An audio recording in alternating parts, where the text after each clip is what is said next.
19.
Every day's great at your tuneness.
Relax, enjoy life coming in hot with the 25 stream watch streak.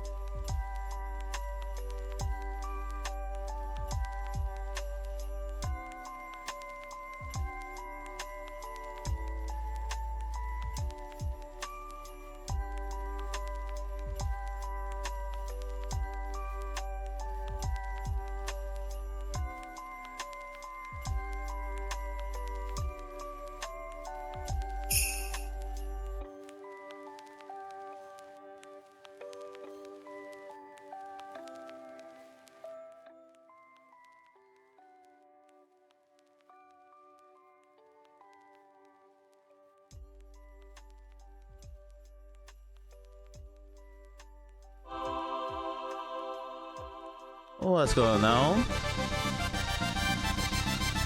That says 20, but you said 30. I'm confused.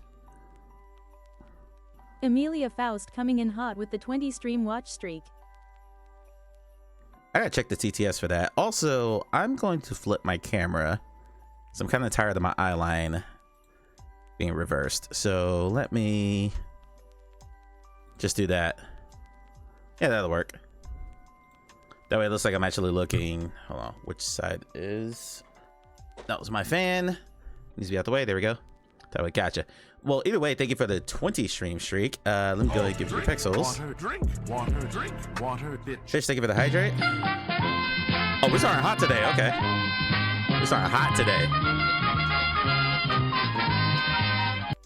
We can get a wheel spin going. Everyone thank Faye. For the pay. Faye wants her Faye is not gonna stop this wheel till she gets to 500. She's not gonna stop spinning wheels till she gets to 500. She's gonna spin it every stream until she hits it. Okay, but thank you for 250 pixels for everybody, Faye. Appreciate it. GG's to Carrie, Russ, and Fish for being the early birds. Thank you very much. Relax for 25 stream streak. Amelia for a 20 stream streak, and the resub. Y'all coming in hot. I appreciate it. So I already announced this on the Discord. I planned to do this on stream last week, but I was sick, and technically I'm still kind of sick. Actually, we can I don't even like my mic arm being there, so this reversal thing might not happen, but it's fine. Whatever. I need boot Chatterino and move Chatterino to the proper screen. There we go. Okay, so yeah, I love you. Thanksgiving. I had a wonderful Thanksgiving. That will never not be funny. It will never not be funny. That's Russ's interest theme, by the way. If you would like your own interest theme, you could buy it off the stream store. I will personally pick a sounder for you. Okay, so housekeeping stuff, because I was gone for a minute. Fish wants happy hour. I will turn on. Hi, Awful. How are you? Awful, I hope you're doing well. Fish wants happy hour, so let me do that real quick. Hey Siri, set a timer for 1 hour, please. And I'm hoping I triggered someone else's Siri just by doing that. Nope, nope. Hey Siri, start a timer for 1 hour.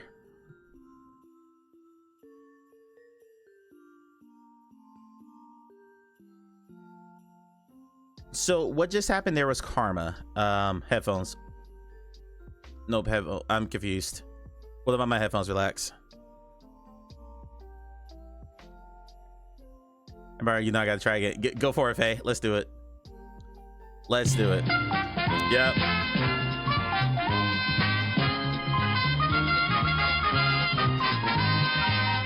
Okay, Russ is doing it too.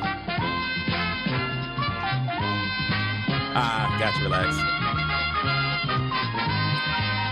Okay, we're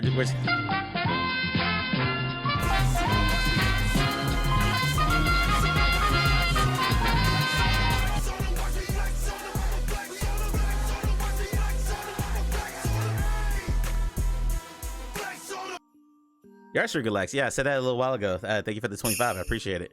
All right, loud noises, loud noises. Okay, in 3 in a row. This one's from Faye. Whatever this lands on, it will be doubled.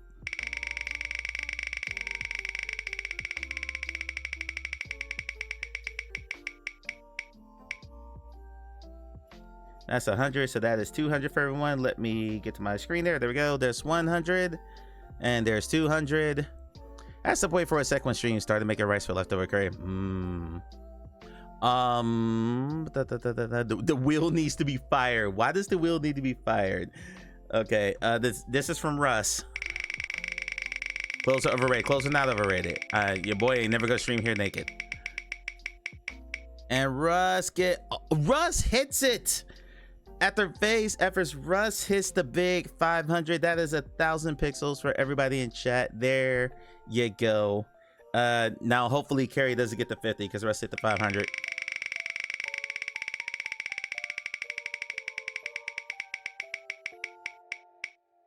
And Carrie gets the 200. So let's do that. And let's do that. There you go. It is not rigged. It is not rigged. All right. So yeah, everyone. Russ, I have to start the stream. I have to start the stream. I have lots to talk about. And we're playing Battlemarked, Russ. You of all people will not want me to delay this.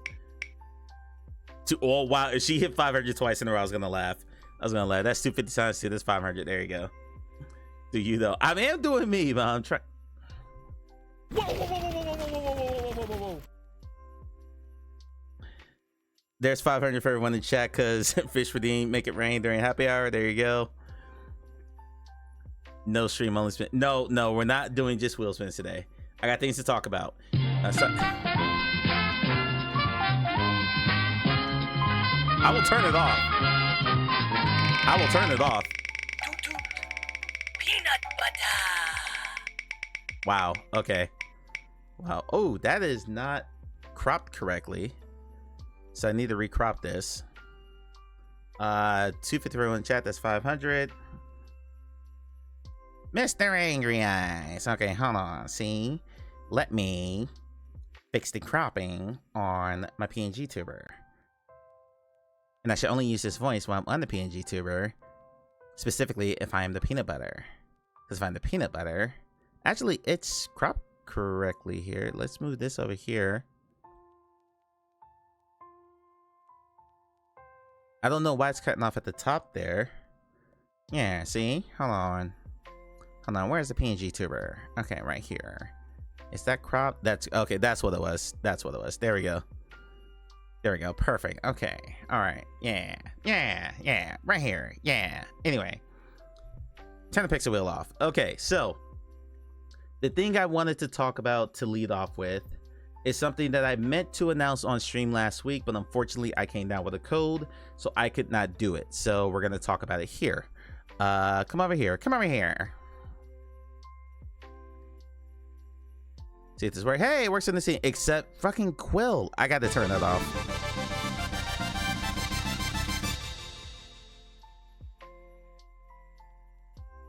Everything I saw full coming in hot with the 3 stream watch streak. Thank you very much for the 3 stream streak. Awful. Also, everyone, please, exclamation point, hug Awful. Awful needs hugs because there were some assholes in her stream yesterday. So, yeah, please give Awful a hug. I was not there, unfortunately. I did not see it. She told me about it later. But yeah, please give Awful a hug because she has some assholes.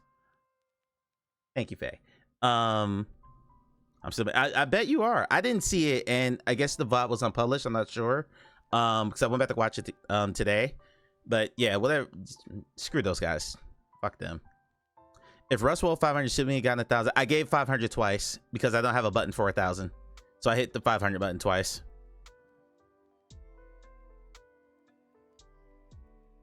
Thank you, Russ, for the hug. Thank you, Earth, for attempting the hug there. Okay, so I thought long and hard about. Okay, sorry. No, you're good. Thank you for holding me accountable. I appreciate it. Tip: hit them to take their health down before they take your. Oh God, someone actually wrote that. What an asshole. Awful was playing Dark Souls 3, and people were just coming in, just giving mansplaining how to play a game, and doing stupid shit. And that's part of why I don't even want to be involved in that community. I have to play a Souls like Liza P whenever Clay finishes Asgard's Wrath 2. That'll probably be sometime next year. I'm not looking forward to that just because I don't want those backseating assholes coming in. So my mods, of which there are 2 new ones, we'll talk more about that in a minute, will be on. They will have carte blanche to delete any message that is considered backseating because I ain't having that shit. I bet anyone that even starts that with you, I might temp mod you during P, because I don't want to deal with that crap at all. I'm more nervous about that Awful than actually playing the game. Just the fucking Souls like bros coming in going, why don't you try this build and use this weapon? But if you use this weapon or this blade with this handle, they use this. Have you tried this charm and this armor you put on? You put that together, you'll be totally OP, bro. You should use that. You're not playing the game correctly. Why are you not playing the game? That's not a real Souls player. Shut the fuck up. And I've seen this in other streams, so yeah, F those people. I love that I'm this pissed off Avatar doing this whole rant. Anywho, all right. Positive things. I thought long and hard about something I want to do. Not so much a charity drive. I've done that before on the stream, but I've pretty thoroughly documented all of the layoffs that have happened over the course of the last 2 years. Tens of thousands of people have been laid off in gaming. And I've been thinking through, I'm only one person, and I can't get to every game. And I've got 6 games on the go right now, 4 of which came from developers who specifically said, hey, we'd love to work with you, you know, help promote the game, stuff like that. But I just don't have the bandwidth to give them what I know they would like to see. And that frustrates me. But I know that one of the things I can do with my platform is try to amplify and get people energized to do things that I don't think they realize helps as much as it does. Like, for instance, wish lists help a tremendous amount. We're going to talk about that when we read the article in a bit. And nothing that helps developers more than I think any of you ever realize is reviews. Reviews are such an important metric when developers are going to publishers to try to fund the next game, investors and venture capitalists try to get funding for the next game, stuff like that. Like, they really deeply, it means a lot to them. Sorry. So I was like, all right, how can I, because I can only write 1 review for every game I put out, but how can I try to drive that message home and hopefully put a smile on the developer's face, you know, during Code Sync, who are making the Men in Black game that comes out this week, just announced they're laying off half their staff. You know, so long story short, I came up with this idea. I ran it by a couple people. I didn't really get any real pushback on it, just a couple of questions. So we're going to run with it. We're calling it Critique Miss because I cannot do anything without a dumb, cheesy name. Rogues of March, Christmas in July and December. I love my cheesy names. So here's what it is. It'll be hopefully an annual game review drive. And the way it works is that there is a new channel set up in the Discord, !Discord, if you're not a member already. It's called Critique Miss Reviews. All you simply do is, if you have played a game that came out sometime in the last 18 months, even if it released on your chosen platform, but they released originally before that, for instance, a Quest game comes to PCVR, or vice versa, a PCVR game comes to Quest or goes to PSVR 2, whatever, as long as it released on your chosen platform anytime between June of 2024 and now, it is eligible for this drive that we're doing. All you have to do, very, very simple, is just write a review on that platform, take a screenshot of it, and drop it in this forum. Like, here's an example of what I wrote for Drakenridge. The title is just simply Drakenridge Quest, so it's the name of the game dash whatever platform you put it on, and the screenshot of the review. That's it. I'm going to track all this in the spreadsheet. I'm going to do this depending on how many I get. It'll be every few days. It could be once a week. It could be once a day if this really takes off. For each review you do, and it doesn't matter if it's positive, negative, whatever, you get 1 point. For every 5 points you get, you are entered into a drawing for a gift card, a $25 gift card that will draw in January. There are 2 of those up for grabs, possibly 3. More on that in a minute. There are some restrictions to this. Again, the game must have come out on your chosen platform between June 2024 and now. New updates to games are only eligible if you can review them separately. So, for instance, you cannot review Walkabout DLCs on Quest, which is stupid, and I hate Meta for that because their store sucks. But you can do it on Steam. So if you buy a bunch of Walkabout DLCs on Steam, you can go specifically to the Walkabout DLC page and review that, because that is new, as long as it came out this year. You cannot review the same game on 2 different platforms. Please don't do that. So if you own the game on 2 different platforms, just review it on 1, and I will be checking that. Croy, welcome in. Let's just run through the rules here. To submit the entry, post and critique Miss reviews with the following format: game name / platform played on, and then there's a social media post. If you, and Croy's very good about this, Russ did one too, and Russ is the example I use. If you post about a game and tag a developer on social media that you have reviewed, please tell me you've reviewed it. I will check to see if you reviewed it. You will also get a point for that. So for instance, whenever Croy was doing his 300 VR games in whatever year he was in, he would make sure to write the review on Steam, and he would say something about it on Blue Sky. By the way, it's a VR game. If you do a VR game, you get an extra point. So because Croy reviewed the game and Croy posted about it on Blue Sky, and it's a VR game, Croy gets 3 points just for doing that. Every 5 points gets you an entry into a gift card drawing. You can have up to 5 entries. So basically, if you do 25 actions this month, you have 5 chances to win. All the rules of this are in the announcements channel, and this will start tomorrow. So please do not post a review today. I will not be counting it. Christmas explosions are on. Excellent. Love to hear it. In the post body, post a screenshot of the full review or a screenshot of the social media entry. If you write a social media entry, drop a link just so I can verify it. I don't have to chase down anything because I'm doing all this manually. New reviews and social media posts must be posted in December. The game review has to have been released on your chosen platform within the last 18 months, June 2024 to December 2025. Social posts do not count if you do not post a review of the game as well. So, for instance, Onikaze and I played Titan Else together. If Oni goes on Blue Sky and tags SciTech Games, say, hey, I played Titan Else, y'all did a great job, but he doesn't review it on Steam, it doesn't count. And again, this will be stuff that'll be verified. For all social media posts, the developer must be tagged directly if they have a handle on your chosen platform. So, in the example I just used, or the example I gave in the forum here, Russ wrote this on Blue Sky. At resolutiongames.bsky.social have done an amazing job with at battlemarked.bsky.social. There's so many fun bits of lore floating through it, and I'm really enjoying seeing the story unfold. That counts. That's a point for Russ. Or would be a point if it were posted this month. So very simple. It is my way of trying to let's track of the rule. Just post reviews, post on social media, give me a screenshot. That's it. It's right here in the announcement channel. It's very simple. And I left examples in the Critique Miss forums for anyone who needs to see an example, and all these are pinned. Next month, starting tomorrow. Do not post for today. I will not count it today. Starting tomorrow, and we're gonna run it. My goal is several things here. One, reviews are really hard to do. There's a metric that like for every 30 reviews, for every one review, like 30 people bought your game or something like that. I've gotten direct sales numbers from developers. That number is anywhere from like 10 to 80. It's not restricted to just VR games because I'm very well aware of the fact that a lot of people who hang around this channel play flat games as well. This is perfectly fine. It just needs to be a recent game. I don't want people, for reasons, and I hashed this out with a couple people to make sure I thought my reason was solid.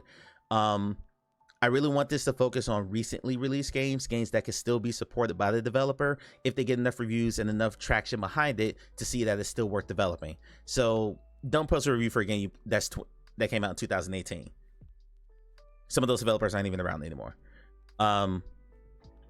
This is inspired by several things. Number one, Hey Call Me Clay's 4 in February. And I talked to Clay about this like a year ago, that I wanted to do something similar to what he does, but not like just straight up. Clay's 4 in February is play 4 games in your backlog and roll credits 4 times in the month of February. I love that idea. I didn't want to focus on the backlog though. I wanted to give it directly to the developers. And then Croy's 300 games in 2023 and 2025. I think he's done it twice. Might be 3 times. Croy, correct me if I'm wrong. But again, that's, hey, this game's been on the subservice for a while. Might not have gotten played too many times. I'm going to play it and give it some spotlight to my audience.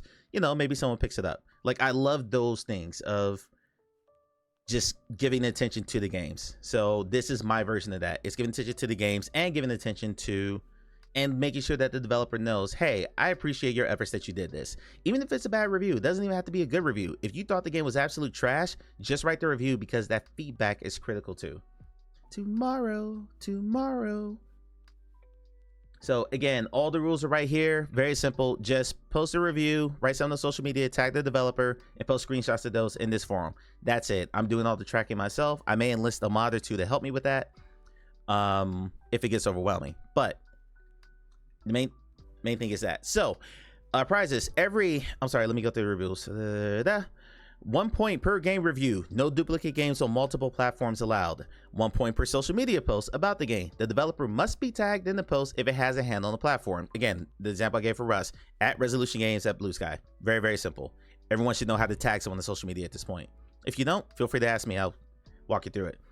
And then 1 bonus point if the game is a virtual reality game. So if you're doing VR reviews and posting on social media, you're going to get 3 points for every game you cover. Very simple.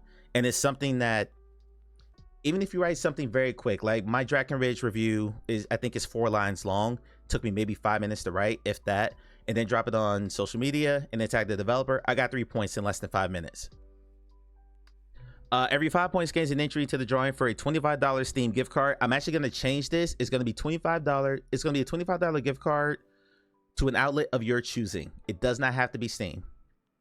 because the last time I ran one of these, I ran into some regional issues. I think with Soanen, I could not gift Soanen a Steam gift card. I had to send him something else. I think I bought him a game that cost $25. Because it's actually gonna change. It could be a Starbucks gift card. It could be a Walmart gift card. Whatever. What's this tagging you speak of? Is that something kids are doing on the Twitter books and the face webs? Yeah. Okay. Okay, Arlen. Max 5 entries / 25 points per person. Anyone who gets to the max 5 entries will also be entered into a separate drawing to choose any VR game for me to live stream in January. Steam gifts can only get to someone you've been friends with for 3 or more days. Okay, yeah, that's another blocker. So it won't be Steam specifically. I'll change that wording because someone alerted me that I can't do that. So yeah, it'll be $25. However, I get that to you. It could be a $25 game, $25 Amazon gift card. We'll work. The winners will work that out. But you got a chance to win $25. And then there are community rewards. If there are 50 overall reviews, specifically reviews posted, we'll do a VR community night. If there are 75 reviews, we'll do a 12-hour stream. If there are 100 reviews, I will do a third $25 gift card raffle. $25 of Big Mac vouchers. Okay, yeah. God, my arteries are coagulating just thinking about that.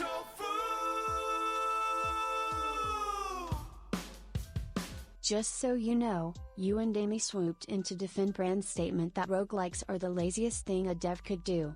I didn't say a laziest thing a dev could do. I said it's one of the easiest. I was very specific about that. And it's Amelia, not Amy. So no, I didn't say laziest. I specifically said easier. And there were many developers who said that that's an easy game to start with if you're starting out. This is like 1.57 Big Macs. No, they're not that expensive. Maybe they're in Canada. By the way, welcome in, Onikaze. Thank you for the 21 months. Jesus, only been sold almost 2 years here. That's wild. That's absolutely wild. Anyway, so that's Critique Miss. It starts tomorrow. And no, they are. How much are Big Macs? It helps your elocution if you have balls in your mouth. Gotcha. Okay. Only. Yeah, I know that's what Brand said at the start. I'm saying I didn't defend that statement. I was saying that is a easier game for a new developer to make. That was my point. If that got mixed, then I'm sorry, because that was not my intent. The meal is like $16. Jesus. $16 for a Big Mac meal in Canada? The award-winning Amelia says, roguelites are awesome. Yeah, okay. All right, yeah, you, Faye, and Oni can realize they're awesome. And Croy likes them too. And so, that's Critique Miss. Please participate. I would love, and I'm going to be posting this in other Discords. If you guys want to spread this around, this doesn't need to be insular to this community. I would love to see this blow up. This would be awesome, because ultimately it's not so much for like visibility for me. This is my very off-kilter weird way of supporting developers, is getting people to write reviews and incentivizing them to do it. It is actually illegal. It's actually illegal under Meta's terms of services for a developer to solicit reviews with cash rewards. I know, because I've read it. So they can do it with like, there are some tricky ways that I've seen developers get around that, but they can't directly incentivize them to do it. I'm not a developer. You're not reviewing my game. I won't be a developer, I guess, technically for about another year and a half. So I can do whatever I want. So yes, please. This is all about supporting developers. This really has nothing to do with me. I'm actually spending money out of my pocket to do that. So one of the few things Meta has done I can't take issue with, because that might just be a major conflict of interest. Yeah, I get it. And I just don't think Steam has that rule, and I think PlayStation actually does for their ratings, but I've never fully read the contract. That's just something someone who is published on PlayStation has actually told me, but I've never confirmed it. So that's that. Other bit of housekeeping. There are 2 new mods in the channel. Their names are Phenomenal1, / Faye, and Future Proof. I will be onboarding them in the Discord here soon, because there's a bunch of stuff I gotta bring them on with, but they're gonna help me out because my mods that were put previously, they're busy. They have real lives going on, kids, work, stuff like that. So just need a little extra help around here. There might be a third one. I'm not sure yet. I'm gonna see how these 2 go, and they go from there. Steam also has a notice a reviewer got the product for free. Yes, and I make sure I tag that whenever I get a game for free, just for full disclosure purposes. But I was going back and looking through everything I reviewed, and Croy's kind of a really big inspiration in this. Croy reviews almost every game he plays, and I am really, really bad about that. I've been slowly going through and reviewing the games that I've played in my backlog, but as a part of Critique Miss, even though I'm not going to enter this because I'm not going to try to win my own gift card. I'm not Clay. I'm joking. Clay accidentally won his own gift card like 2 years ago, and his community's given a shit about it ever since. But yeah, I'm going to go through and be writing my own reviews too, and just trying to make sure that I contribute to this. Listen, it was an accident, Clay. I know. It was just really funny. It was okay. And if you like this sort of thing, just to give Clay a plug too, because again, he partially inspired this along with Croy and other people.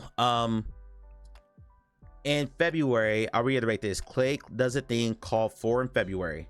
And if you roll credits on 4 different games in the month of February, and you just post it in this Discord, you get entered to win gift cards. And I think it's a really cool thing that Clay does, because so many of us have insane backlogs, and it's an incentive to you say, you know what, I'm gonna buckle down, I'm gonna finish 4 games this month. I know Relax has been running some credits recently, and that's been pretty cool to see.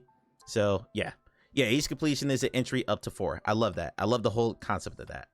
So this is my thing that hopefully becomes an annual thing. If you have any questions about this, feel free to tag me in the Discord. Ask me here now. I think the rules are pretty clear and pretty straightforward. And I think once you do like 1 game in full, you'll understand how it works. Very simple. Phrasing! He's right here! You probably did, because I get tongue-tied very easily. It's very possible. So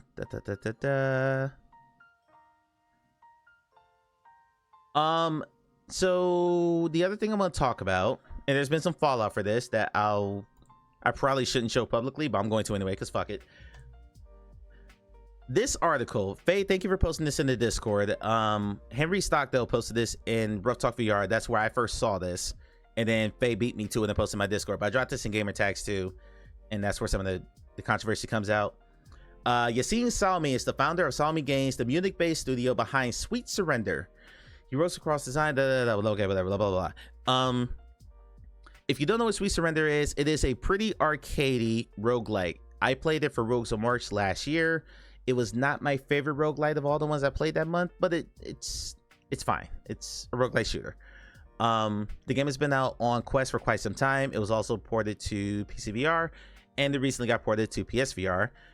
This is a guest column on Upload VR. I'm going to read it in its entirety because I thought it got some interesting discussion going earlier today.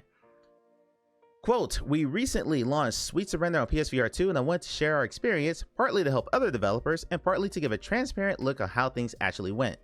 Sweet Surrender originally released on Quest and Steam VR in late 2021, and we spent the last 4 years updating it with 14 major updates so far. It's not a perfect game, but it's a good one. On Quest, we hold a 4.6 rating across 700 plus reviews, and the PSVR 2 players who have picked it up so far responded in a similar way. Around April this year, we decided it was finally time to bring the game to PSVR 2. We passed certification in late July, announced it on October 9th, and launched it 3 weeks later on October 30th. We kept testing and polishing all the way until release. Our expectations were modest. If we could have managed 2,000 units in the first month, that would have been a solid success for us. Reality was sadly very different. 84 sales on day 1 and just under 350 units after 4 weeks. That's not good, and this postmortem tries to unpack why. Key metrics: 84 on day 1, approximately 200 by the end of week 1, approximately 330 by the end of week 4. 1,800 wish list at launch, 2,100 by week 2. Team size: there were 6 during the original development in 2020 and 2021, and the PSVR 2 port averaged 1 full-time developer for 6 straight months. Port duration took about 6 months, including major Unity upgrades and transition to OpenXR. The estimated port cost was $50,000. That's personnel, QA quality assurance, PR support, and platform-specific work. And the certification was 3 rounds. Each takes approximately 4 days. Why we chose PSVR 2? A few reasons. PSVR 2 looked like a sensible platform for us. The port was relatively low cost compared to building a new title from scratch. The PSVR 2 community has been consistently asking for more high-quality games. We expect the PSVR 2 to be a strong second-wave platform with decent long-tail potential. Sweet Surrender is accessible. Arcadey shooter style felt like a natural fit for a console audience. The opportunity felt reasonable. The risk felt manageable. The audience felt right. What went right? Sweet Surrender isn't a hardcore roguelike shooter, it's arcadey and meant to be accessible while still offering a challenge to more hardcore shooter players.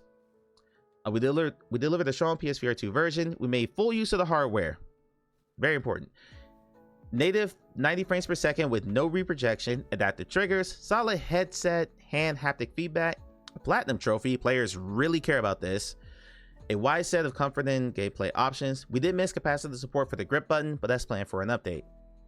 Overall, we hit the technical expectations of PSVR 2 players. I would agree with that. We got coverage from the right people. We reached out to everyone. We were lucky that most of the major PSVR 2 creators covered us. Without Parole, a 7 out of 10, which seems fair. Miles Dyer, who works for Flat to VR and also does stuff on Without Parole. A Jammy Hero, and Games with T.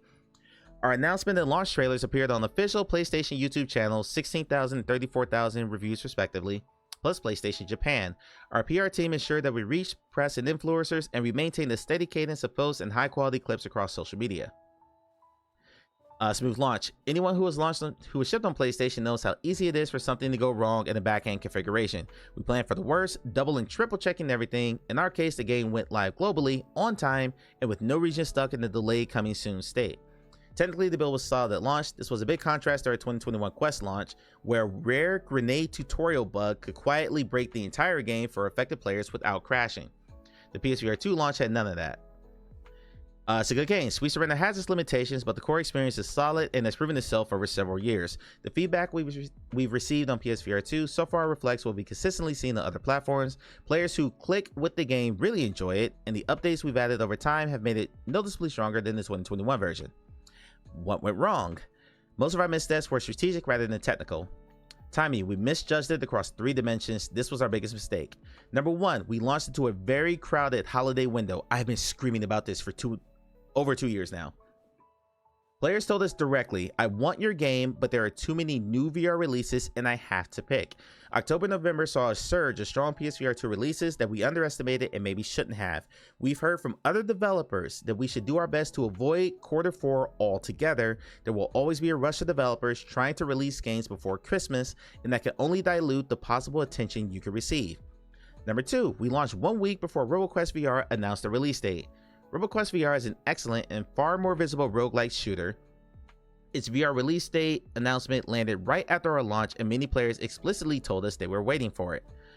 Number 3, we launched late in the PSVR 2 lifecycle. Ooh, this pissed some people off. A developer friend uses the time to closet metric, how long before a headset ends up unused forever. PSVR 2 is approaching 3 years old. The active addressable market feels smaller, and this mirrors trends we've seen across other VR platforms. If we could redo anything, launch a year earlier or even better within the first 3 months of PSVR 2's release. Pricing, we anchored ourselves to 2021. We priced it at $25, the same as our original Quest launch. But in the 2025 Compound, a common comparison point, is less expensive. The Light Brigade and RoboQuest are priced similarly to us but are larger games.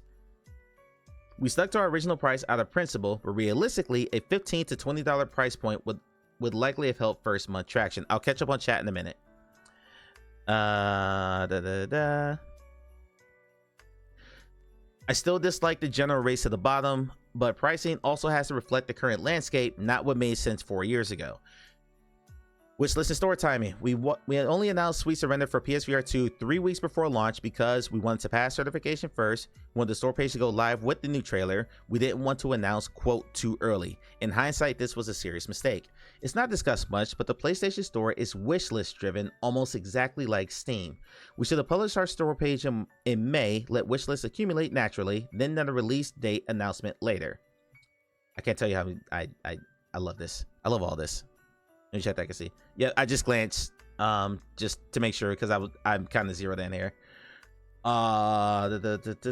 Release date featuring from PlayStation would have been the same, but would have entered launch week with far more momentum.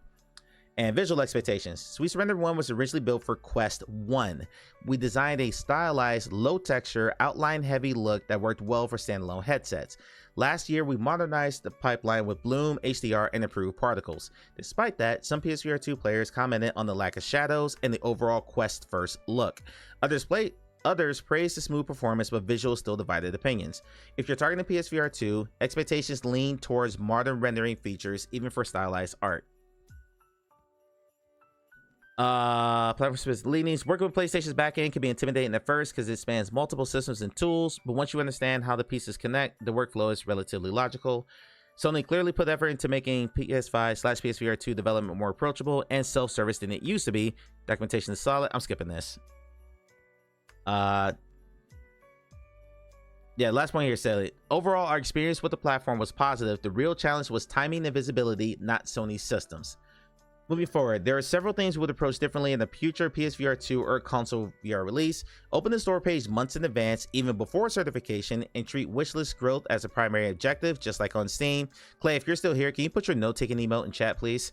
Announce earlier and build long tail visibility rather than do a tight 3-week announce to launch cycle.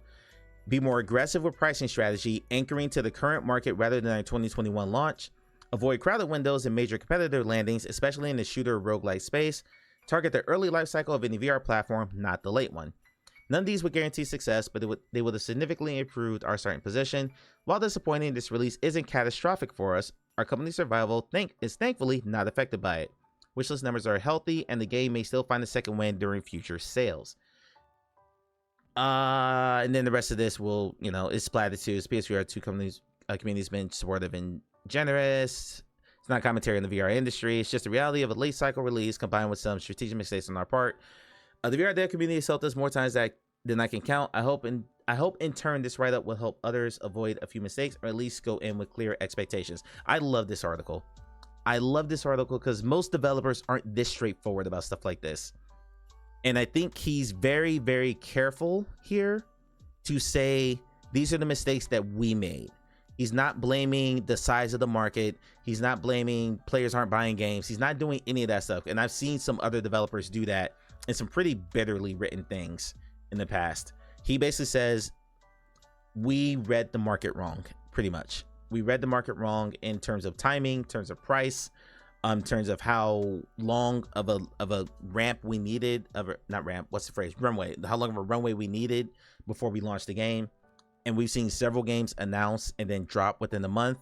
Clay and I kind of joke around about shadow drops being a thing. This is why I hate shadow drops, because 12,000 games are released on Steam this year, not just VR, but like overall. Shadow drops don't work anymore. Unless you are a massive title and you can get away with that, like Silksong announced and then said we're going to release within 2 weeks or 3 weeks or whatever it was when they finally put their name out, put their release date out there. And it was still the most wishlisted game on Steam, but Silksong is an exception, not the rule. I think she recorded Talk or Two for GDC postmortems. I've seen several of them. I always devour these, but that's developers talking to developers, and it's within the control setting, and some of those didn't even make it to GDC's webpage, our YouTube channel. They're locked behind a paid vault, which is annoying. I love a developer being this transparent about it. And then put some talking points that I've said for quite some time. One, if you're an indie, do not release your game in the fourth quarter of the year. Just don't. If you go back the last, since 2022, there's been at least, I'd say 2 to 3 major releases that happen every year. And those are the games that people have been hearing about and been tracking and, absorbing information about, wish listing, pre-ordering. If you launch anywhere around that, like, you're just not doing yourself any kind of favors, because your game's going to get swallowed. Into Black, the game we're playing right now, I'm playing that with Faye, is a great example of that. That game launched, I think, a week before Batman came out, and didn't get touched because everyone wanted Batman, or at least everyone on Quest wanted Batman. I don't know how Into Black's done on PSVR 2 and Steam. I'll ask Binary Mill, see if they give me any information on it. But it was originally a Quest title when it launched, and it just got absolutely swallowed, as it every game that came out in October. Once everyone knew Batman was coming in October, no other games did well that month. Like that one, Dig VR moved their release up or back to November, and then they bumped it to Behemoth, so they had a rough launch anyway. It's just gaming in general. The fourth quarter always sees some insane titles come out, and it's a really, really crowded market because everyone's trying to get out before Christmas. Meanwhile, I feel like in the spring, there's always a game that comes out that without any kind of real competition has a chance to really grab an audience. Arcane Age is a great example of that. That game dropped in January, It was easily the best game in January. It was easily the highest profile game in January. So it got more attention for content creators because January was kind of like a low period, a lull coming off of the Christmas holidays. So more content creators who were starved for stuff to make videos about covered Arcane Age. Really, January and February were pretty dry. So Arcane Age kind of owned the space as far as PCVR and PSVR 2 goes for 2 straight months. And then it got a second surge when it went to Quest last month. Faye, correct me if I'm wrong. So basically you got like 2 nice big visibility pushes, and Arcane Age had the Steam page up a year before it came out and released with multiple trailers, private play testing, a strong social media presence. They didn't do a demo. That's the only thing I probably would have done different, but they did almost the exact opposite of what these guys did. Ghost Town's another one. Ghost Town came out in April and found a really strong audience on Quest in a month where like nothing happened, where like nothing was going on. And now it's enjoying the second life because it got a surge on PCVR, and now it's getting a surge because it's coming to PSVR 2. So good word of mouth from the fact that it released in like a window where there wasn't a whole lot going on. So they were able to kind of capitalize on the market, get a lot of good word of mouth, a lot of good buzz going at a time where there weren't a lot of big releases coming out, and that good word of mouth carried them forward to now they're nominated for Game of the Year in several places. And they're about to launch on PSVR 2 with a fair amount of buzz behind it, and I think that's awesome. Like, the Goldie nominees. But I think if they had launched now, right around the time like Deadpool came out, or last year when like Batman Behemoth, Alien Rogue Incursion, and Metro Awakening came out all within a 12-week span of each other, games just get swallowed in that window. So Q4, just don't touch it. I wouldn't go anywhere near it. The price discussion is interesting. Like just flat out admitting that Compound and the Light Brigade are, the Compound wasn't comparable and was less expensive, that the Light Brigade and RoboQuest were priced around the same, but they were much bigger games. Just that kind of like open honesty about, hey, our game's not really worth $25 in 2025. It might have been in 2021 where roguelites weren't, a dime a dozen like they are right now. But, in 2025, we probably should have dropped the price. Like, that's refreshingly honest. And all this stuff about wish lists and the store page timing, every bit of like game marketing podcast content that I've been consuming recently pretty much plays to this, is you can never really announce too early. Because even if people say, man, is that game ever going to come out? At least they're still talking about it. At least there's still some level of interest in it. And you got time to like, build up your wish list numbers, get them on the mailing list, get them in your Discord, get people to help beta test your game, stuff like that. I just don't think $25 price is the problem, but the timing does suck. Okay, so it's the price, Faye, in conjunction with the timing. Like, when you stack up $25 for Sweet Surrender, a game you never heard of, against $25 or however much RoboQuest costs, then there's a value proposition there that you're thinking about, because RoboQuest is a game that a lot of people knew about. It's been advertised and marketed very, very well. It has a lot more visibility than Sweet Surrender did. So that $25 perceives as more value than Sweet Surrender $25 does, if that makes sense. It's not like one specific problem like in the capsule, but in the landscape of where it fits in the market right now, it is a problem, if that makes sense, in conjunction with everything else. I hope that makes sense. I think that's what they were saying in here. That's why there is the old phrase, the only thing worse than me being talked about is not being talked about at all. Yeah, absolutely. Apathy is the worst thing you could be. The worst thing you could be is average. My job, what's going on? Welcome in. So this article is linked in the Discord. Faye linked it in game discussion. If you have a chance to reread it, go back through it. I think it's good. I think if it released in say February instead, 25 wouldn't be the issue. I don't know. It's an interesting point. I don't know how the price discussions go in PSVR 2 circles. In comparison to other highly regarded games in genre, they're less expensive. Yes, that only made my point for me. In like Compound and Light Brigade did not come out at the same time as this one did, but they're similarly priced and there's a lot more content there. So yeah, only said it way more eloquently than I could. I do think release in February would have greatly helped. Like, it wouldn't have sold 84 in the first week. It probably would have done a little bit better, because it's like, hey, there's nothing else come out this week. Yeah, I'm gonna take a flyer on Sweet Surrender. And also, he doesn't mention it here, and I don't think any developer would, but I'm curious if PSVR 2 also suffers from the fact that the refund policy is nowhere near as, let's say, generous as Steam and Meta are. For Steam and for Meta, if you play the game less than 2 hours and you own it for less than 2 weeks, you can get a refund, no questions asked. With Sony, I've heard so many people say that, oh, you download the game, you can't get it back. Is there a refund policy? Good question. Anyone who owns a PlayStation, is there an actual refund policy? I've always told that if you wanted a refund, you had to reach out to support and pretty much plead your case to get a refund. But there's no like refund this game here option. That's what I've been told. I've never owned a PlayStation or a PSVR, so I can't say that for certain. That's just everything I've been told. If you don't download it, you can refund it. Okay. Which seems insane to me. On time, no refunds if you haven't downloaded the game, at least the last time I checked. Yeah, that's nuts to me. That's nuts to me. So yeah, I'm curious if that gives people, in conjunction with the price and with the timing, if that gives people more hesitation. Because it's like, okay, there's a roguelite here, there's RoboQuest, and here's Sweet Surrender. They're releasing around the same time. They're both $25. RoboQuest, frankly, looks better. But if I buy Sweet Surrender and I don't like it, I can't really get a refund for it because, you know, it's Sony and it's going to be a big pain. I wonder if that plays into it. I'm really curious. Cyberpunk was the exception. Yeah, because that game launched so bad. Hey, Croy, are you still here? Croy might have went to bed. It's like 1 a.m. for Croy. Croy, let me know if you're still here. I got a question for you. I wasn't around for No Man's Sky's launch. I got a question about that. I wonder why I had to... Hello, Mike. Hello. Relax, thank you for the lurk, and I hope your back feels better, buddy. I hope the curry helps your back.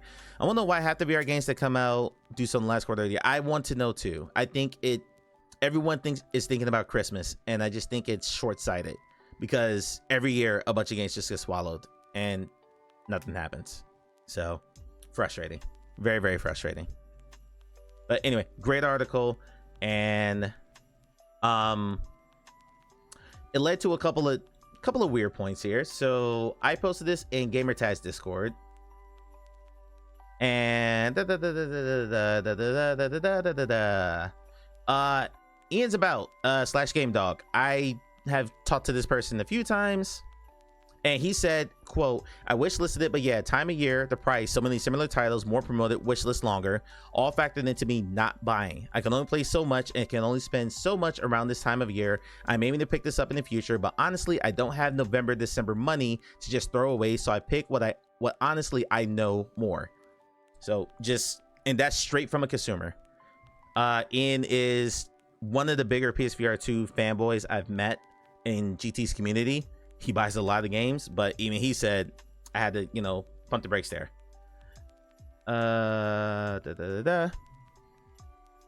accidentally bought the wrong version once after the PS5 came out and had to talk to a human to refund it, and they kept on saying I couldn't because I downloaded it, but I hadn't. They were insisting that they eventually realized. That's crazy. Christmas game launches are different now that there aren't physical boxes. Yeah, like put a one in chat if you remember opening a video game from under the Christmas tree when you were a kid. Like there's an excitement in that you don't really get anymore. I miss that.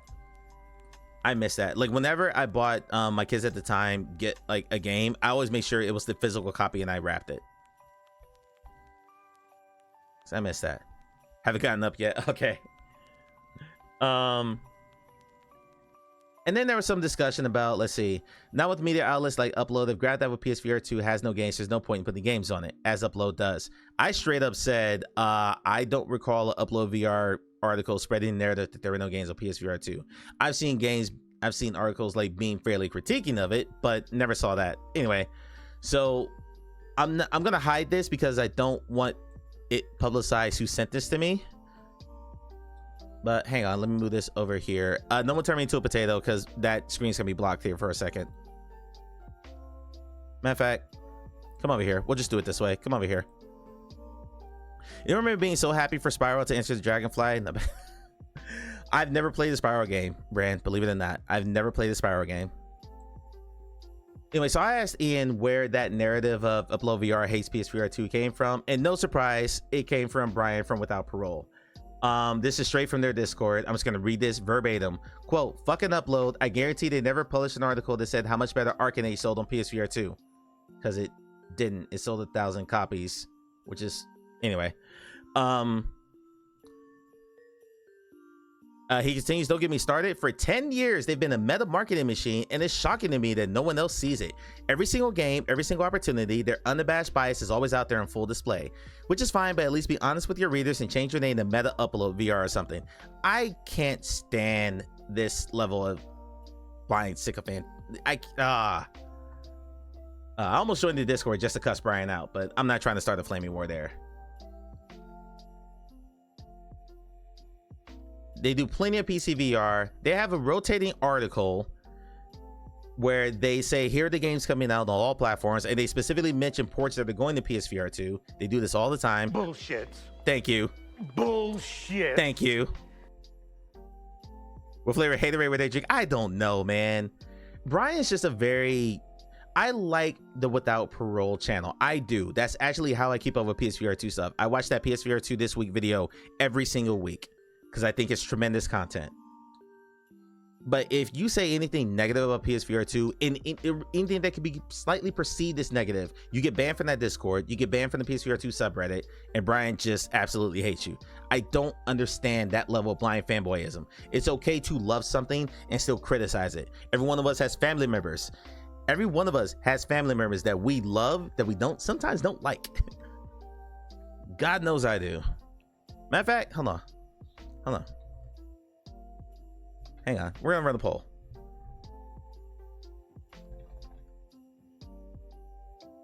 Is he shit on Brad? Sally's Bradley?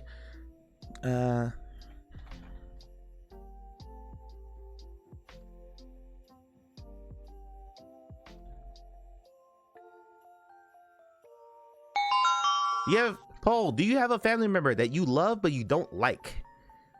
I will say yes. If you say no, I absolutely appreciate your family. Fun fact, my last fun fact was untrue. Okay. Let me go back through here. Spyro is voiced by Frodo. Really? Spyro's voiced by Elijah Wood? I've seen people complaining about Sony not being interested in games for their own platform. Yeah, absolutely. Yeah. Hey, Brand, I will play Spyro if you want me to. They play PCR. That's such BS. I'm gonna read them through meta people. Yeah, Amelia reads Upload VR. That is all the evidence you need to know that they're not meta hater, or they're not meta lovers. But whatever. There was something else in Discord, but I can't find it right now, so I'm gonna close Discord now. So I come back to the screen.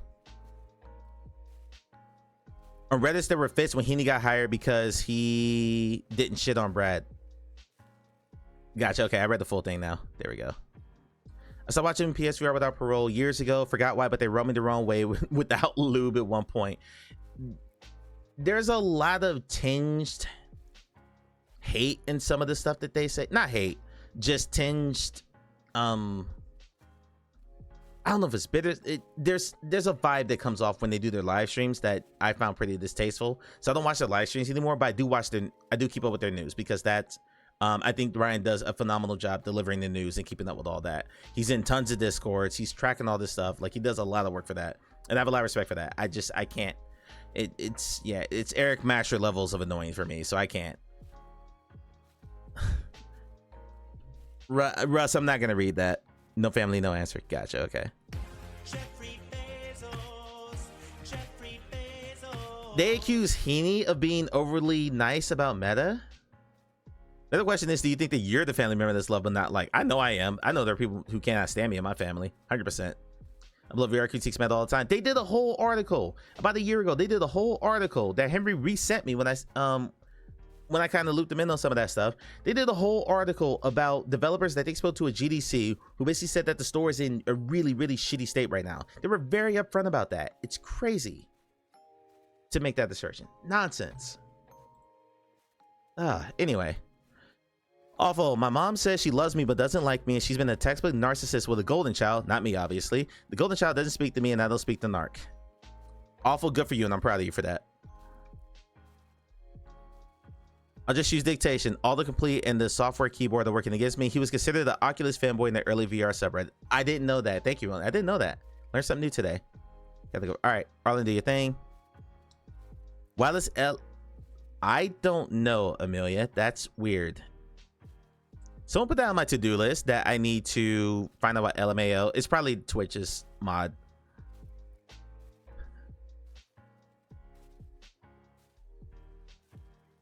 Russ, I'm not reading that, and Clay, don't encourage this. Don't encourage this. Thank you, relax.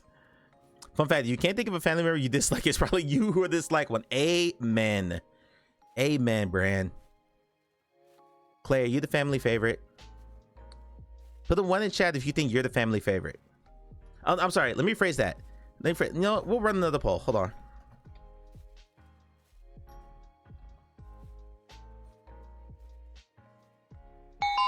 By the way, VIPs and mods could do that poll command. Just don't abuse it. Don't TTS it. Relax. Stop it. Relax. Don't encourage this chicanery. By Brand Diver X Club. Huh? I'm glad that to do blocked Brand's attempt. Answer after the poll. Yes. Is Clay the fan?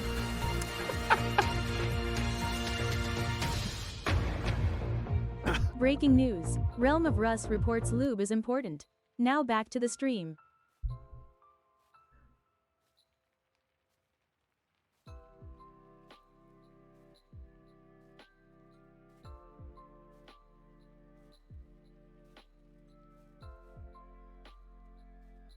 Someone's gonna clip that. That's gonna play. Someone's gonna clip that, and then Mr. Caliban or Offer are gonna give me a shout out, and that's gonna play in a clip on their channel. And I'm gonna have to explain that.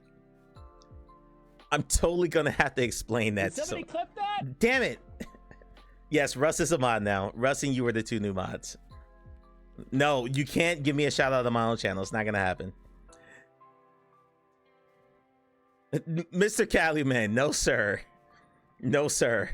It's not gonna work. Every day's great at your tuners. Thank you for the clip. Relax. Let's see if it caught it, and then we'll hop in. We're gonna play some Battlemarked. I was gonna do some game updates. We'll do those on Tuesday. Breaking news. Realm of Russ reports lube is important. Hold on. Hold on. All right. Thank God you saw it before the ads. Faye and Future Proof are new mods. Breaking news. Realm of Russ reports lube is important. Now back to the stream.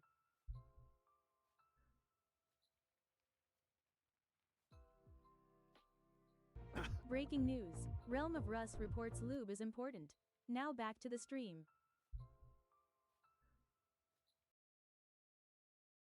No, I'll trim it down. I'll make sure it's in there. Because it'll make the reel that we do at the end of the year of all the sus stuff that was said in the channel. Last year was a really good year for really sus things. As I am constantly reminded of every time I go to Caliban and Awful streams.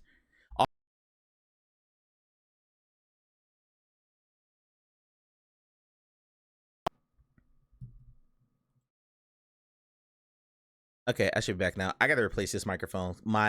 There's a short somewhere. I don't know if it's in the wire or something. It just randomly goes out. Yes, Future, but please don't abuse that privilege. I really don't like deleting messages unless they're like, actually, yeah, I don't like deleting messages unless they're like backseaty or they're prejudiced. So please don't abuse that. Her name isn't, oh my God. Only Kaze said her name isn't Realm of Rough. The hell is wrong with you people? The hell is wrong with you people? Correct. Only delete if I would delete. That's a good call. No, Russ.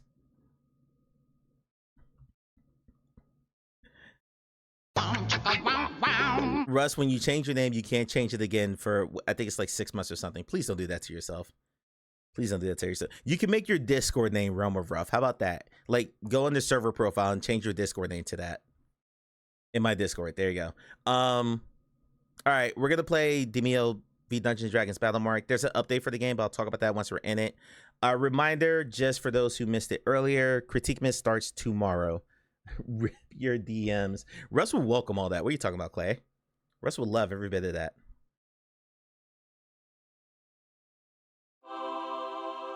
Hey, how's that for timing? Welcome back from the ads. Reminder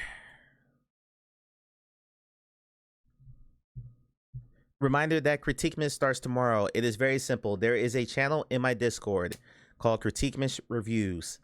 All you simply do is if you bought and played a... Damn it, Clay. Damn it, Clay.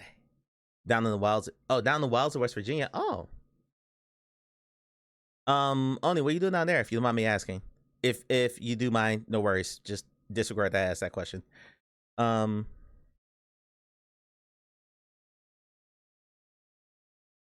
you, Bran. Bran, keeping the sub going. Thank you, buddy. I appreciate that. GG, steak. Visiting dad. Ah, gotcha. Well, hope you have good fun with your dad, man. For the Thanksgiving weekend or just a random visit? And again, if that's too much information, feel free to just tell me personal and tell me to shut up. Critique Miss is very simple. If you bought and played the game anytime it came out in the last 18 months, so if it released between June 2024 to now, review it, post a picture in that forum, you will get a point. An extra point if it's a VR game. A third point if you also tag them on social media and just talk about the game as well. Just trying to generate reviews and word of mouth for these games that I'm fairly certain could really use it, and we're doing it around the holidays to hopefully put a smile on developers' face. You know, if you say you like this character or this weapon or whatever, you're just having fun with the game, reviews are like nirvana. They're ambrosia. They're gold to developers. So please take the time. All of us are playing games. All of us are. So if you played something recently, take the time, drop a few words. It can be one sentence. It doesn't matter. Just put it out there. You should check out Hypervolt. Not since you showed it to me. No, I have not. I am buried in games right now, unfortunately. To be clear, I'm not shaming the report for the photography. What? Why am I reading this out loud? Okay, we're gonna play Demeo Dungeons Dragons Battlemarked. It's D&D in VR. I wish Croy were here to hear me say that because I'm just poking the bear with Croy. We're gonna talk more about this game once we get into it. VR says, what about lube reviews? Since you agree lube is so important. Hell no, to the no, no, no. Yeah, to the no, hell to the no, to the no, no, no.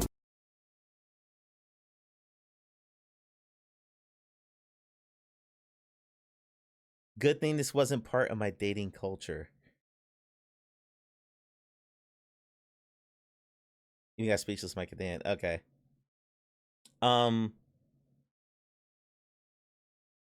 Happy hour is over. I was waiting for that timer to go off before I put my headset on. I'm done with y'all right now. I'm done with y'all. And Clay, you've been with the same woman, which is a compliment, by the way. I really respect Clay for this. Clay, you've been with the same woman for a very long time. I'd be terrified. Never mind. Yeah. Just Clay is blissfully unaware, and I think he loves that. And I actually envy him for that. I am terrified of dating again post-divorce. That scares the absolute living shit out of me. All right, let's go play some D&D in VR, because that's exactly what this game is. It isn't Demeo with Dungeons & Dragons. It is straight up Dungeons & Dragons in VR. No, I'm not finishing that thought, because it was going to go to a place I didn't need to go to. I'll be back in a minute. Bye. Where the hell's my break screen?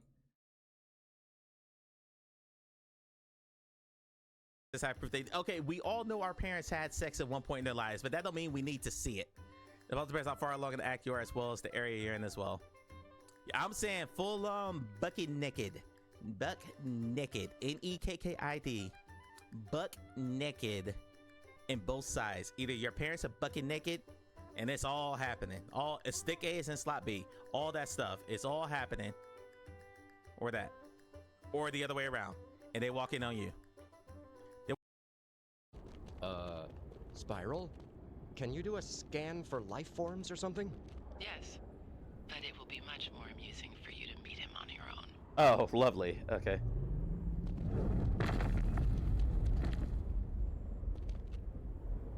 Oh, shit. That's the ugliest cat I've ever seen. Read the room, ninjas. I may be here to kidnap your mistress, but look at that. There's an actual kaiju hanging out. Congratulations. Thank You're doing better than the rest of us. Thank you. Come on, man. Somebody Thank wouldn't be you. able to deal with a Coriolis force on a space station. What the fuck? my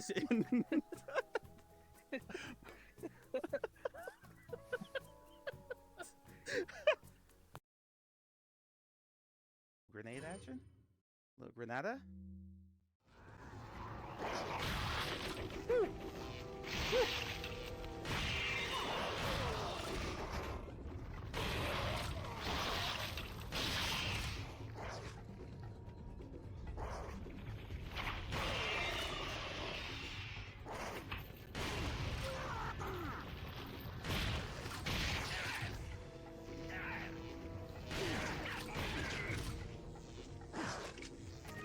That's the key?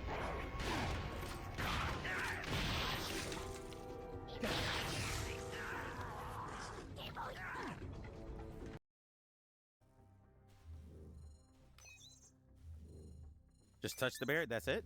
Just touch it? This looks like a weapon? Yep. Turn on the shield when holding the weapon in one hand, hold and grab trigger in the other.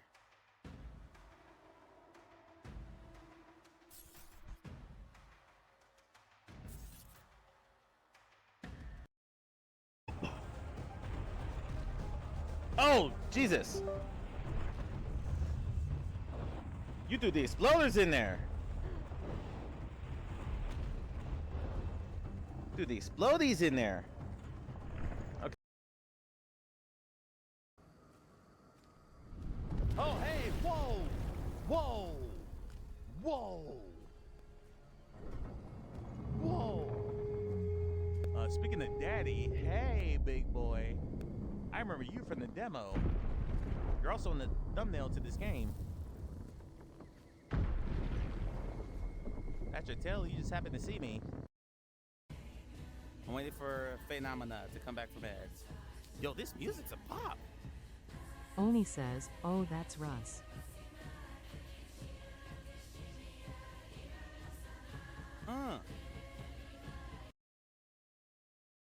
I would love to see them make this mode like the 3D mode in the same way that Among Us is about to do, and make it crossplay with flat screen players just to get the player count up. Because I went into a public lobby and I only saw one other person available when I looked at the list of lobbies available. And I would like to see a game like this get a higher player count because it's more fun, obviously, playing against humans than this against bots. Husky got a bomb. Well, that's... Wait, you stole my fucking defeat! I never realized that. Do me a favor. Husky, pay attention. What? Turn on TTS yet. Either Sweet is not sub, so he can't use it. Hang on. Okay. TTS should be on now. I need it said before this gets clipped. Big Swede 44 said the following message. Big Swede 44 said, one sperm has 37.5 megabytes of DNA information on. Crunch. Hold down R. Crouch, not crunch. Wow. Wow, no one clipped that. That clearly says crouch. We're just gonna ignore that said crunch, okay? I haven't seen anything for such a long time. Why are you blind? That's so sad. Did somebody clip that? Thanks. 5. Preparing rye bread for plate 4. Lettuce for plate 4. Ugh. Out of this moves. Okay, I know you're out of the moves. It's okay. You're out of here. Plate is large activated. Preparing lettuce. 2. I'm preparing onion. 2's gone. Of moves. Chorus of Walkabout Mini Golf Tokyo. There's a Capybara Cafe. There's been capybaras all over this place. But right now we're sitting in the Capybara Cafe. Look at the capybaras on the wall. Everyone say hi, Score. High score. Okay, so fun fact.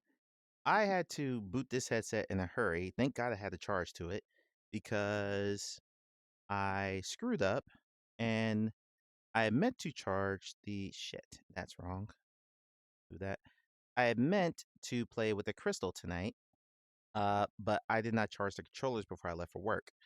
And when I checked the charges, when I went to the break screen, they were on, like 10%. What the fuck is that? So this is the Xbox Quest 3S.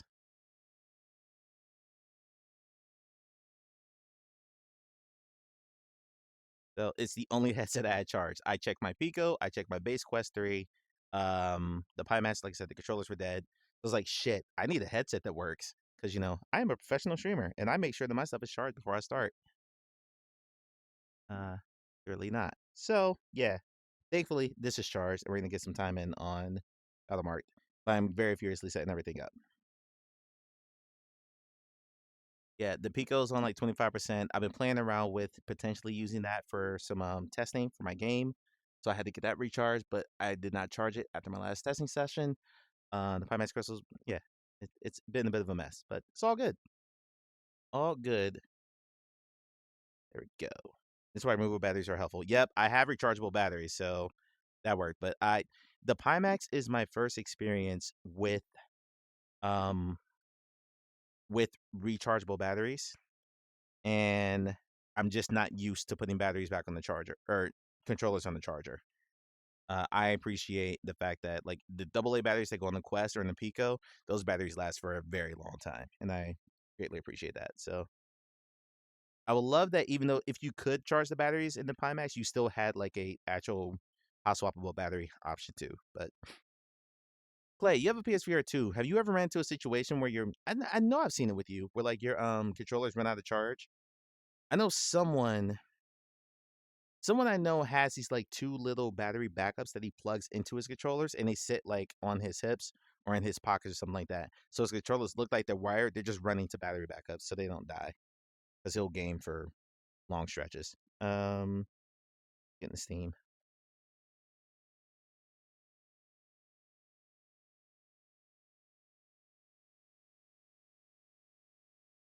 I know Soana has ran his knuckles all the way down, but Soana will do 5 straight hours of VR rhythm games. Uh-oh. I just got a sound I didn't like. What was that sound? I had no idea what that sound was. In controllers. Also, what the hell? Why can't I see my desktop on Steam VR now? Is this a new thing? Why can't see my desktop in Steam anymore? Okay, so that's weird, but that's fine. I can do it from Link. Need to... SteamVR has been updated. Oh, God. What'd they change now? Actually, I don't really care. I'll look at that later. I'm sure they broke something. I'll probably get bombed for posting the link, but this is a good product for you battery killers. Yeah, it's not gonna go. DM it to Oni. Oni should be able to post it because Oni's a VIP. DM it to Oni on Discord. Oni can post it. Or Clay. Or Russ. Yeah. Anyone there. Would it be possible to use the Pimax with a normal controller? I don't know. I haven't tried. Yeah, you run into battery issues. You get 2 USB chargeable adapters. You connect rubber bands. Okay, I don't see that.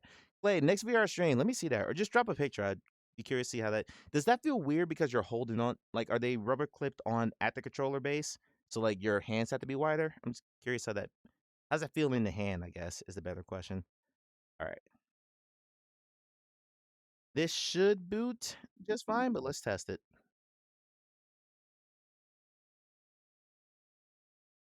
So I don't think I set it to boot in flat mode automatically.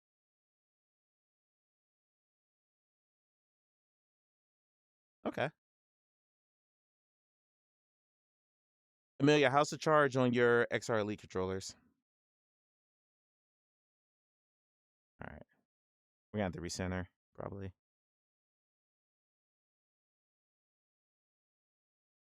If the point of view is weird in this, because this is a tabletop game, so I'm very worried about this not looking right. If the point of view is weird, let me know. And also, someone confirmed at me that you have sound. And then we'll start talking about the game a bit.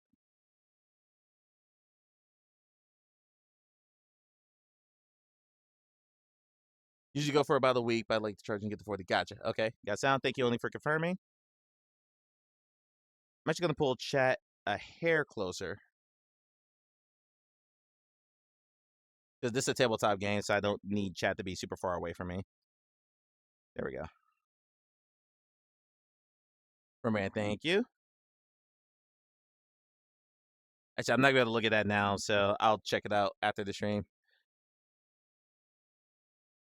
Oh, there's no Steam menu here. That's interesting. So can I recenter in the game? Probably not. Camera follow speed is off. Tilt is on. Microphone doesn't matter because I'm not playing with anyone. Oh, great. Test, test, test, test. Are y'all sure you have sound? My OBS is not getting sound right now.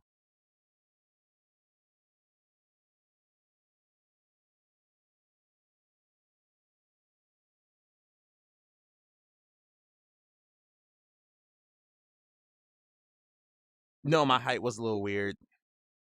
The odd game. Someone confirm the game sound. I know you can hear me. Because OBS isn't registering anything right now. You don't hear the game. Okay. I think so. The game sound. Okay. Hey, lovely menu music. Y'all can't hear it. Okay. That's correct. So it's OBS then. Post in Discord. All right. Thank you, Clay. Appreciate it. Go put your son down.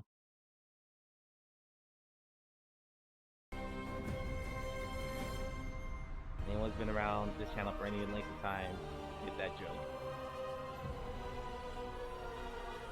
You have an echo?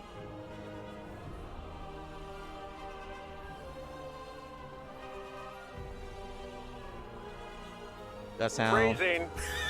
Nice.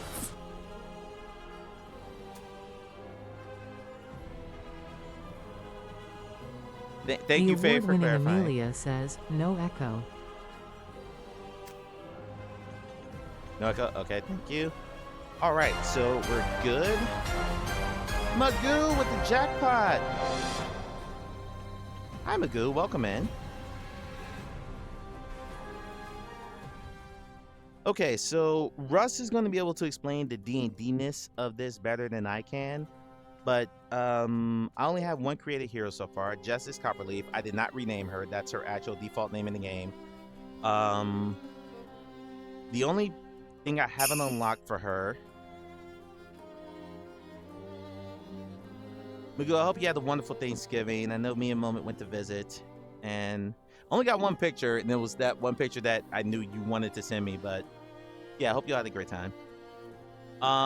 So as you go through the game, you can unlock with like trade points as you play through the campaigns, you can unlock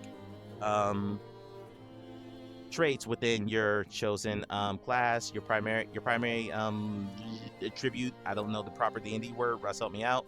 And your secondary. So I have unlocked all three traits within the ranger class, all three within her primary, which is Dex, and 2 of the 3 from Wisdom. There's one more I haven't unlocked. Or there's one more trait I haven't unlocked. You get a choice of 3 at each level. So in level 1, I can't see what they were. So in level 3, when I get 3 more points, I can pick between Hold Instinct, Insightful Timing, and Combat Magic. You can build a hero to take through the campaign. And right now when you play, if you're playing by yourself, your hero is the only player that actually levels up. So if you pick 4 or 3 what are called hirelings, they don't get XP, so you can't level up 4 characters at the same time. That's been the point of contention within the Battlemarked community. So Resolution Games already said they're going to patch that. They're adding it to single player first. They'll be added to multiplayer later. I swear there's something funky with the mic. Eggnog pie, that sounds amazing. Amelia, have a great night. Thanks for hanging out. And yeah, I said that. They're changing that. So when you play in single player now, all 4 of your characters will be able to level up at the same time, which will be a godsend. It'll kind of cut down how much you have to grind. But it was like the #1 complaint from the player. So they're gonna add that. Multiplayer is gonna take a little bit longer because it's a lot more logistics to figure out there. And this mic is gonna sound different than my base Quest mic, because frankly, this mic is just worse than that. But yeah, here's where we're at. Eggnog pie sounds amazing, or Magoo. I want a picture of that. DM it to me, drop it in Discord, whatever. I'm this. So I only have 1 dice. That sucks. Oh no, these are unlocked. Okay, so let's see. Yellow. I got steel. Ooh, the steel looks nice. And pink now. Peacemaker. That's nice too. Green is not my favorite color. Oh, Vortex is. That's amazing. Yeah, that's our dice. I'm sorry, I kind of had to do that, but now I'm in the minority. Arlen, welcome back. Arlen, how far are you in your Dungeons and Dragons journey?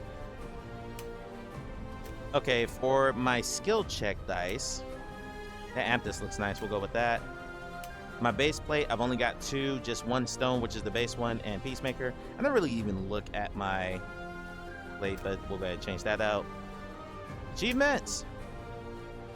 I appreciate that the game builds achievements into it, especially as a quest guy, because there are no achievements on quest as a system.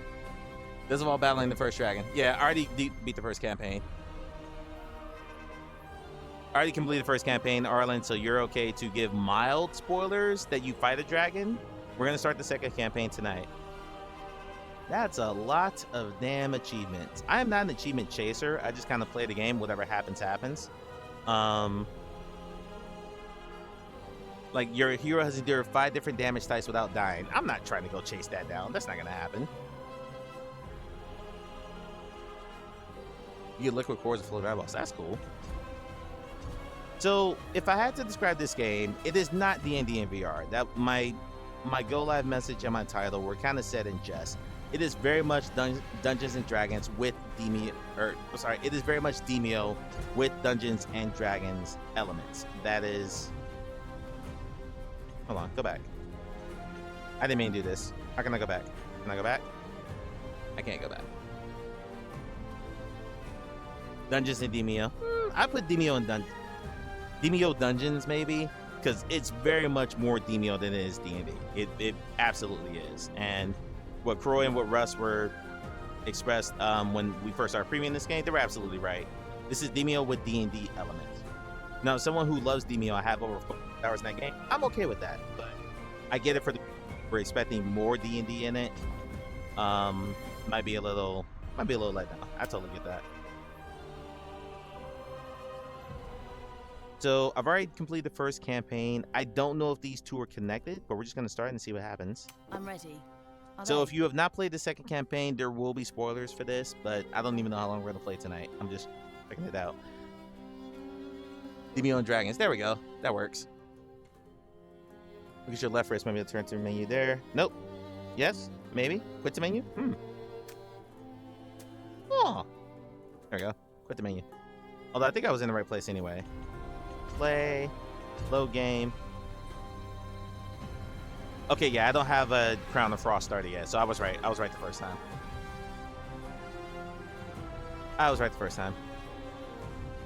But the one in chat, if you have played this game already. Also, let me know how the POV looks. I can turn on VR view mode if it's going to provide a better look. So I know the quest by default on Link is zoomed in pretty hard. No prey escapes me. We'll take Jessix in. Based on your choice of hero, the game suggests a balanced set of followers to accompany your hero. Feel free to place one of them with any other character. I am not a big fan of Balthrog. So, Tharok is a fighter, Ash is a rogue, Balthras is a paladin. I really struggle with the paladin in my single player campaign, or in the first campaign, because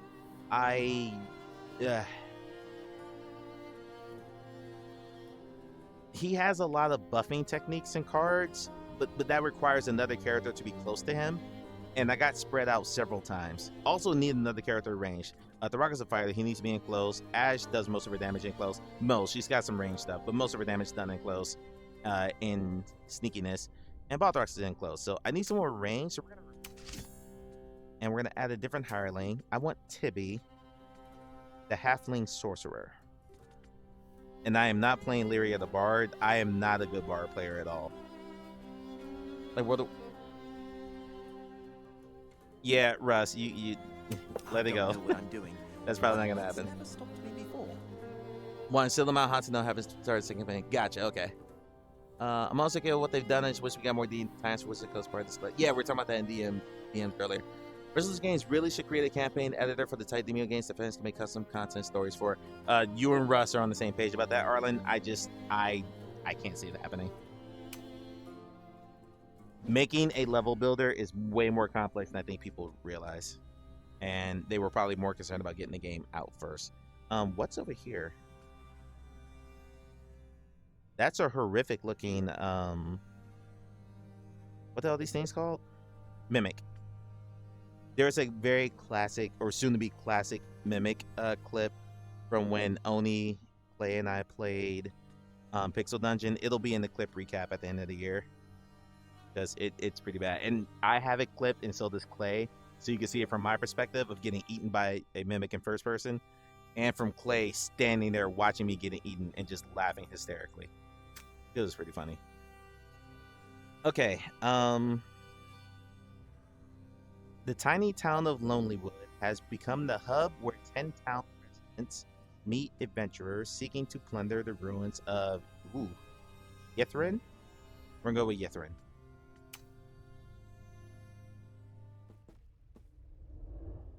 Tales of undiscovered riches and magic items beyond imagining have drawn sellswords, adventurers, and dungeon delvers of all sorts to make the long journey across freezing tundra to 10 towns.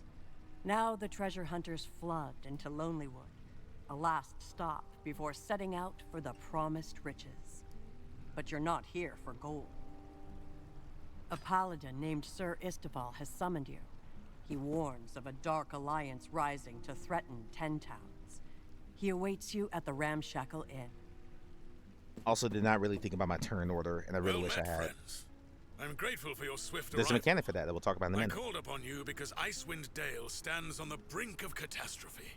A lost city buried beneath the ice was discovered not long ago.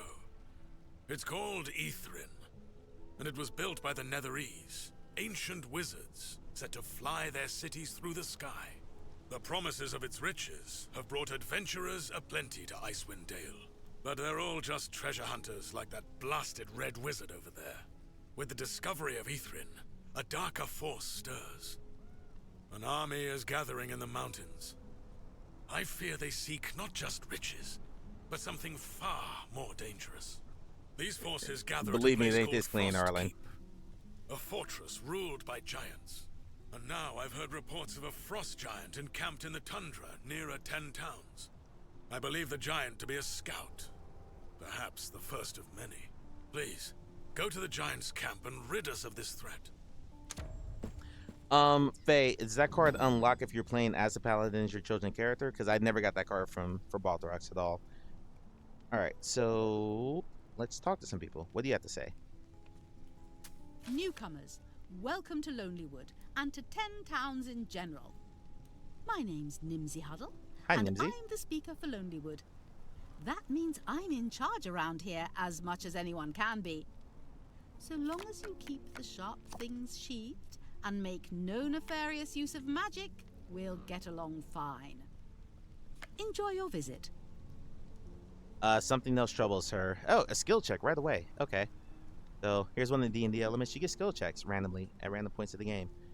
This is a medium skill check for wisdom.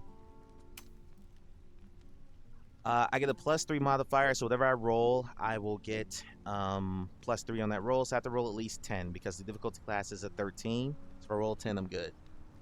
Let me go back here. Let's mention the Icewind Dale. I imagine they could take the campaign and convert to this game fairly quickly. There will be DLC, paid DLCs after these 2 campaigns are done. They just need to get them out and get them polished. I assume so. Paladin's been higher from you and had it. Okay, yeah, I never got that. I got a regroup for Justix, my ranger, but I never got that. Roll. Look at that dice. Okay. Come on, baby. I mean, at least a 10. There we go. Yeah. Okay. There is something else. Isteval seems to trust you, and I trust Isteval. So I wonder if you can help me. Sure. We don't exactly have a town guard around here. And I don't have much authority to look into what other folks consider their own business. Okay. That makes Lonelywood a dangerous place for folk who can't look after themselves. There's a trapper who lives in some woods outside of town, but I haven't seen her around for a month. Normally, I wouldn't worry. She's as tough as old boots. Look at my party, y'all. But the last time Relga was in town, she said she'd call on me in a week. I'm worried she's in some kind of trouble. She has a place a ways out north and east of here. If you look into this for me, I'll rustle up some kind of reward. Heck yeah. Is there something else I can do for you? Okay, so I'm just gonna look around. Actually, let's get through all this dialogue first.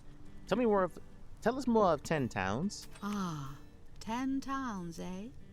Well, it's a bit of a patchwork, to be honest. I am a lore horse. I'm gonna go through every single one of You've these. got your big towns like Bryn Shander, full of folks who talk big and trade bigger. But most of us make our lives off the land. Fishing, mining, hunting, and of course, timber. We're all different, but we stick together when it counts. Russ, feel free to fill in any D&D like connections as we go through this, because I don't know any of those. So like only just mentioned Icewind Dale. Did not know that was a D&D specific thing. So feel free to, or anyone else who's played D&D, not just Russ, feel free to give context as needed, because I'm not going to be the person to do that. Is there something else I can do for you? There's more about Lonelywood. Lonelywood's the last stop for those looking to stay out of the way. Outcasts, fugitives, the ones who want a quieter life, or maybe just a fresh start. It's peaceful enough, as long as you mind the forest and keep your nose out of trouble. But we're tough folk here. Make no mistake. You'll find that in every town across Icewind Dale... Oh shit. Oops, sorry, dude. Survival's a way of life, and we all do what we must to get by. Is there something else I can do for you? Speaker for Lonelywood. Being the speaker for Lonelywood? Well, it means I'm the one folks turn to when there's a decision to be made, or when things get tricky. Okay. I'm the voice of Lonelywood at the 10 Towns Council meetings. And let me tell you, I have to speak for all sorts of folks. Some good, some, well, like I say, tricky. I help keep the peace, make sure our town's needs are met, and sometimes even smooth things over when there's a bit of a ruckus. It's a lot of work, but it's also about Let her talk while I making look sure around a bit. Lonelywood stays safe, keeps its secrets, and doesn't get lost in the shuffle of the bigger towns. And well, there's a lot of baking involved too. Keeps folks happy, you know. Is there something else I can do for you? Icewind Dale is a campaign setting in Faerun, the Forgotten Realm setting, which kind of default world for campaigns. Thank you. Why do you live in Icewind Dale? Well, that's a bit of a personal one, isn't it? Mm-hmm. Most folks around here would raise an eyebrow at such a question. But I can see you're just curious, so here's what I'll say. Like many others, I came looking for a fresh start. I just had to get away. And you can't get much further away than Lonelywood. Plus, here I can raise my children in a place where they'll grow strong, with the land and the cold shaping them into sterner stuff. Is there something else I can do for you? All right, that's all Very for her. well. I hope you enjoy your visit. Thanks, lady. Okay, and then there was this guy. Yes, friend. How can I help? All right, tell us more about yourself. I hail from Cormyr, a kingdom far to the east and south of here. I was knighted as one of its purple dragons, but they put me out to pasture after my injury. What injury? I earned it battling a dragon. Alas, no magic I found can cure it. So, now I fight evil in a different way. I find those with heroic hearts and set them on the righteous path. That means you, by the way. Yes, friend. How can I help? So one of my, if I had the logic of playing about Demeo, something I really wanted from it, it's story. Like, if you read the character bios in the game, and there's actually companion PDFs that you can read that gives more of insight into each character. For instance, the ranger in Demeo is actually the narrator's daughter. Like, it's there, it's just not front and center, and I wish it were more. So the thing I loved about this is I love to follow a story. I love to go on a journey. Demeo feels like more of an action or an adventure I went on, more so than like a full on. How can I say that? Demeo is fun. I mean, I played 400 hours of it, but I wish there were more story attached to it. I'll just end it there. I won't ramble on. Tell us of Lonelywood. The town of Lonelywood takes its name from the trees that grow about here. The only forest to speak of for miles. But it might as well take its name from how far away it and all of Icewind Dale is from all the rest of the world. Truth be told, Lonelywood is a refuge for folk who don't want to be found. Vagabonds, fugitives, outcasts. I'd warn you to watch your backs, but you seem like you can handle a few ruffians. If you want to know more, speak with Nimsy Huddle. She's the speaker for Lonelywood. Yeah, we kind of did this backwards because I already... How can I help? Already talked to her. Not long ago, Auril, goddess of winter, cursed these lands with an endless winter. Some adventurers discovered Ithrin and used magic they found there to lift the curse. Their tales of a nearly intact Netherese city trapped under the ice have drawn treasure hunters from all over. If you want to learn more, try Warvath over there, the fellow in the red robes. He says he knows more about the Netherese than Elminster, but I very much doubt that. We might do that. He's been ensconced in the inn for months now. In fact, he's barely gone outside. You'd think one of Netheril's greatest scholars would be more did you play that game? Get to one of its cities. Yes, friend. How can I help? I'm not yet certain, but by accounts of travelers, I understand it to be a motley bunch. A ranger was forced off the trail into hiding and watched a group of goblinoids pass. Some caravans have been attacked by Uthgard barbarians, though perhaps that is unrelated. Of course, there are always reports of sightings of yetis and ice trolls. But I give more ice trolls? But an alliance of goblins oh, that doesn't sound fun at all. Would be troubling indeed. Yes, friend. All right, that's all of them. Until swords part. Make haste for the scout. MBG3. Got 2. I Gotcha. hope you stop the giant from returning to Frost Keep with any intelligence he might have gathered. Oh, okay. We got giants to deal with. He doesn't have a dialogue over his head, so I guess I'm gonna talk to him later. Are there any side quests or anything I can pick up before I leave here? Also, I don't know how to tilt the board. I thought I turned on the option to tilt the board.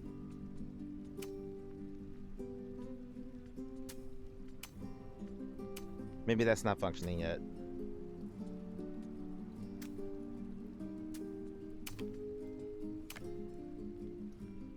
Check in on a friend. Nimsy wants you to check in on an old friend. Travel to Rilga's secluded shack. We'll do that first. 150 experience and 100 gold. And then the main quest is Scout Spotted. A lone frost giant was spotted on the outskirts of 10 towns. Go find out more about the shady giant. Investigate the giant's campsite. 150. Okay, 150 experience as the reward.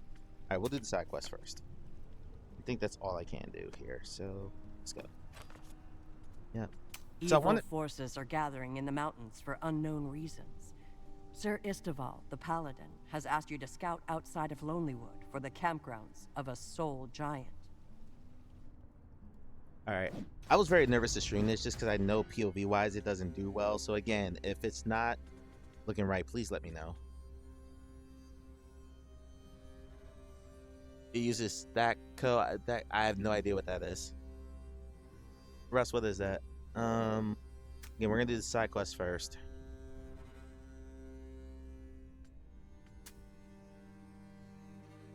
Tracks riddle the snow around Relga's shack. Harsh voices break the silence, sharp what the hell is that guy? And unfriendly. The door is ripped off its hinges. Firelight spilling onto the snow. Dark figures move inside, their rough laughter carried on the wind. The Zentarum are here. I will admit some disappointment that this is Demeo music I'm hearing right now, and they just carried it over. Okay. Okay. I know what to do. Okay, lots of things. An armored wolf. Oh, all these guys have armor. Okay. Okay. Alright. Magma Method 13. These guys are way tougher. So 3 shield on all of them. The 3 and the shield next to their HP shows how many shield points they have.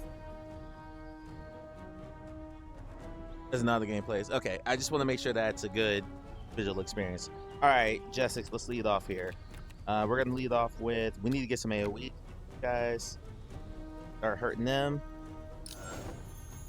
God, that dice looks good. Nice. Okay. Nice.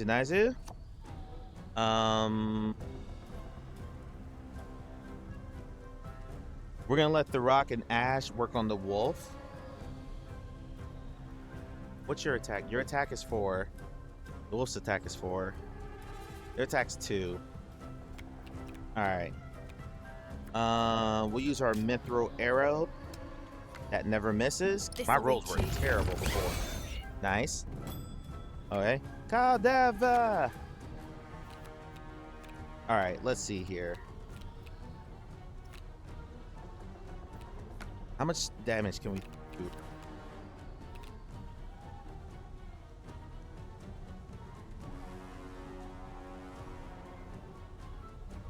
No, that's the second edition of D&D system. But gotcha, okay. Christ. The wolf's got 10 HP. I don't have any throwables that will get anything off him quickly. So we're just gonna attack the wolf. I'm gonna action surge to give The Rock another turn. Nice. Okay. Action surge, give him another turn. Get as much of the shield off this guy as possible. We can actually hurt him. A clean strike. Nice. I'm kind of kicking myself because I did not pay attention to my turn order when I set my party up. I would have set it up much differently. Okay, wolf is almost dead. Nice. Ooh. Ooh, okay. How much damage do you do as a melee? Ash, what's your melee damage?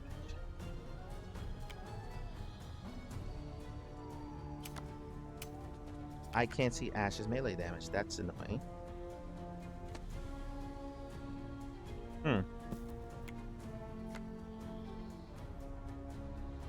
Look at the lamp like it, yeah. Let's see here. The wolf's down the 4, so I think I just need to take the wolf out. I don't want to use my throwing dagger here. Nope. Gas bomb. I don't know what to do.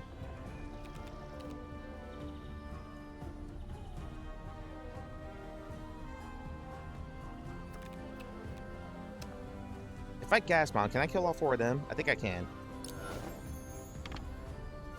No! Shit! Don't make me work for it. Oh, okay. Okay, you know what? I deserve that. I completely deserve that. So we're just going to hit the wolf and try to kill it. 2 misses. Awesome. Perfect. We're not talking about that. Perfect. Ever. Perfect. You love to see it. You love to see 2 misses. It's like my favorite thing. Okay. Fantastic. Fan-freaking-tastic.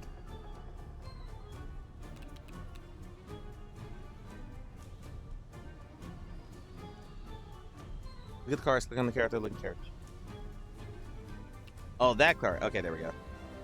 Thank you. Tibby, where's his character sheet? His attack's 3. Alright, kill the wolf. I don't even want to use a firebolt here, but kill the wolf. Why am I missing? That's Next crap. time for sure. That is absolute crap. I do not want that wolf to get shield back, and I'm afraid that's what's going to happen. So I'm going to let them walk through poison, and I'm going to kill the wolf. Hold on. I want the wolf to die. The wolf needs to die. There we go. All right. Brace yourself. This is not going to be good. I had 3 misses. Ow. Ow.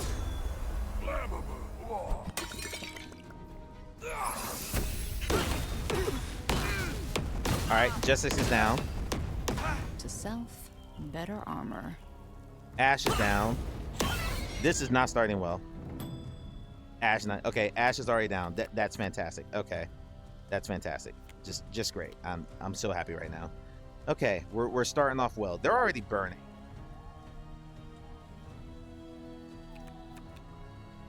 They're all gonna die in a couple of hits. Okay, so if everyone wants to burn, let's. Oh, you're untargetable. You got Sanctuary on you. That's crap. Cancel. This Zentaran sorcerer casts Sanctuary on him, which means Sanctuary means I can't target him. Yeah, this is a side quest. This is a side quest, Russ. That's how we're starting off here. We're starting off this heavy with side quests. Okay, who's nice and low? Let's start picking some people off here. Oh, you won't see this coming. Okay. Oh, I got the extra attack. I didn't need it there, but okay. That money's on fire, so we're gonna let that burn. This is not starting well at all. Who's got the lowest HP? That 6 one does. So we'll attack that one first. Ash is gonna go to the end of rotation, and I want Tibby to flame roast these guys. Okay. All right, Tibby is up, or sorry, the rock's up. So we're going to. Your shield is off. Let's see what do I want to do here. That bugbear is gonna be a problem too, but we'll deal with him momentarily. Ash is after him. So we're going to do a. Can I sweep and attack and hit 2 of them without?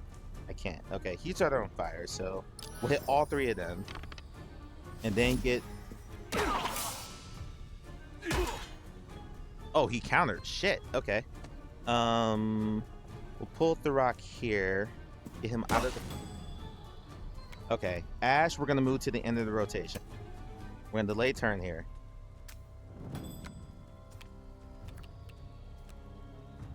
All right. Fireball. I can't get all 3 of them. Shit, because that got moved. That's okay. That's okay. And then we're gonna revive Ash after we roast these guys. Perfect. Okay. That's what we wanted to do. You love to see it. You love to see it. Cone of Cold.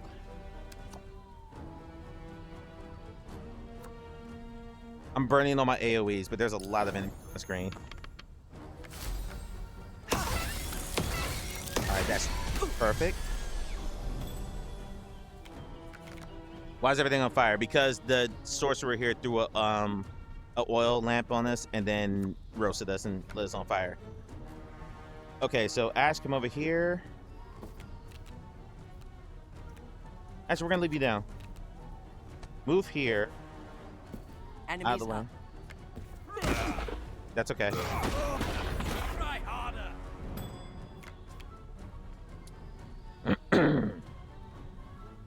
We'll let Tibby get her up. I've got 2 mithril arrows, and you can be targeted now. Perfect. Okay. So I don't even want to have to move to the sorcerer. Let's just get you out of here now. Take another mithril arrow. Mithril arrows don't miss. All right, you're out of there, asshole. Perfect. Okay. The Rock, you need shield like a motherfucker. And no, not second wind. I don't want to burn second. Ooh, you're down too low. No, second wind completely heals them. So we're gonna go ahead and Done yet. take second wind. That kills your entire turn. It didn't completely heal them. Okay, my mistake. Ash, delay your turn again. Let Tibby get Ash back up. And then cast a rule. You're already on fire, so a ray of frost doesn't make a whole lot of. So just hit you with another firebolt. Firebolt. There we go. Flick of the wrist and. All right. One rule of being a sorcerer wizard: you don't ask how big the room is. You cast fireball. I like when things burn. That's quite disturbing. Ash, go ahead and take your heal. This guy's down to 13. So let's take our throw dagger. Let's see if we can get it back off a crit. If it crits, we get it back. Beautiful. Crit and out of here, and we get the car back. Frozen Perfect. blood around the cabin make it clear how Relga fared. The Zentara must have killed her to steal the equipment she had stashed away. It looks like they were pawing through Relga's things when you got here. Look around for hidden loot. It's a wisdom skill check. Let's do it. Ah, crap. It's on Ash. Ash doesn't have any ability on wisdom, so I gotta roll a 12 for this. Come on, baby. Nope, a 3. Awesome, perfect. Perfect, okay. If a whole group of Zentarum couldn't find anything, then there must be nothing left to find. That's a bummer. I burned a lot of cards for Justice that. might have been served here today, but your actions won't bring Relga back. You'll have to give Speaker Huddle the bad news. Ugh, that's brutal. No, I don't want to advance yet. There's a bag over here I can get. Ash, come over here.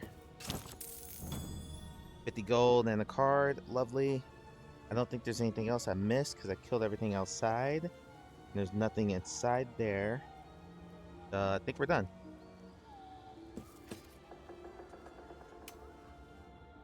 I wish that Jessica got that wisdom skill check. That would have been nice. Because she has +3 on wisdom. That would have been really nice. Okay, back to the Ramshackle Inn. Starting our criminal organization. They're a massive network of culture represents. Interesting. Okay. Bad I news. don't like the look on your faces. You shouldn't, Nipsey. No, don't tell me. Well, you took care of those responsible. Yeah. Frontier justice. Mhm. None can deny it. Sorry, I Nipsey. said I'd reward you. I found this. Take it, and my thanks. Money? Please say money. Ooh, healing Is there potions. something Even else better. I can do for you? We already went through all this, so we don't Very need to do it well. again. Gold, 100 gold and 150 XP. That's excellent.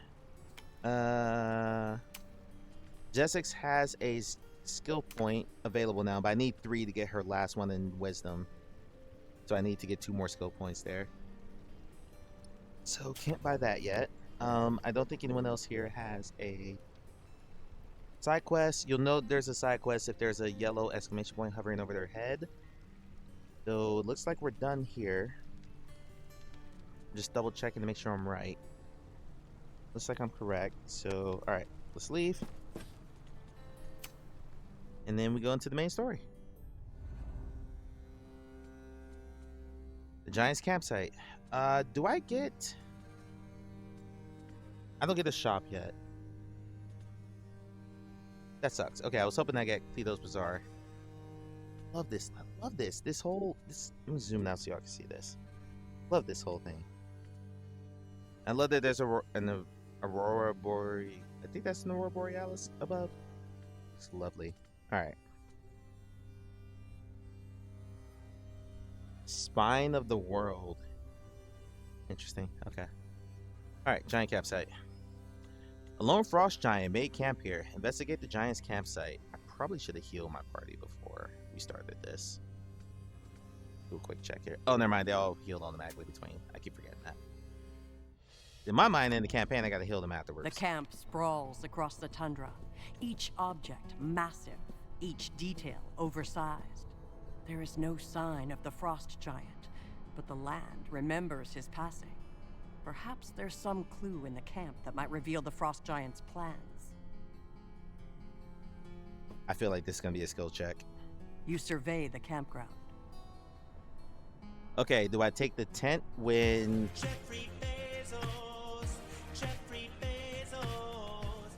Russ, what's INT? Intelligence? Or do I investigate the campfire, which is easy, with a wisdom skill check? I already failed one skill check. I think I go with the campfire. Intelligence. Love this game so far. It's terrific, Beavis. It's absolutely terrific. It's like, if I had any complaints about Demeo, it was story. This solves that. There's some other minor things that, you know, it does better too, but really it's just a story, like full-on character development. I really like it. It's really oh Russ, it's really steak. Is that what you just said? You always go for the hardest one. You're a glutton for punishment. Of course you are. Okay, so Faye votes for the intelligence skill check and check the tent. Anyone else? Any other votes?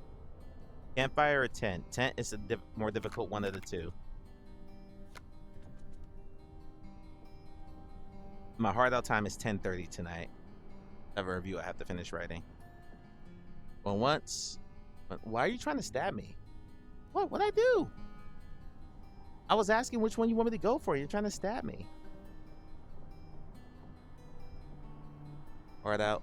It's a hard stop time. I can't go past 10:30 tonight. And no, that's not a phrasing issue anyway. No one needs to say that. It's a term in radio. Rooms. All right. No one else voted, so we will take. I gotta roll a 10. I don't have a modifier. Okay. Yeah.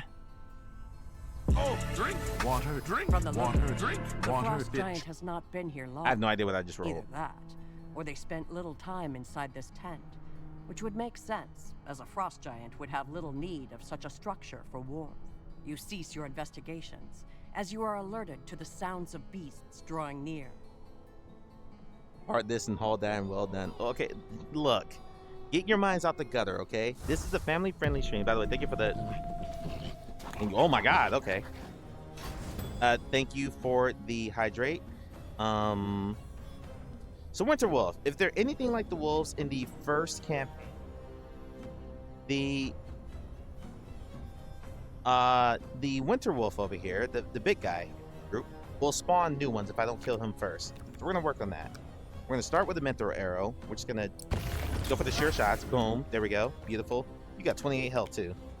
So, ooh, hold on. Do I have any clustered together? I've got a lightning arrow I can use. Jessic's hand is about to fill up too. Every day's great at your tuneness. Let me look at Tibby's hand. Let me see what other AoEs I've got on hand here.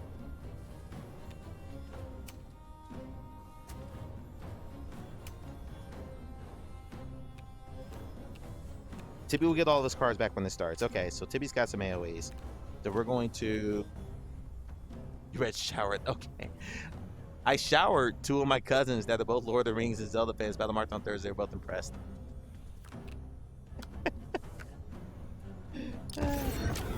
Are they going to pick it up? It is on flat. Okay. The Rock.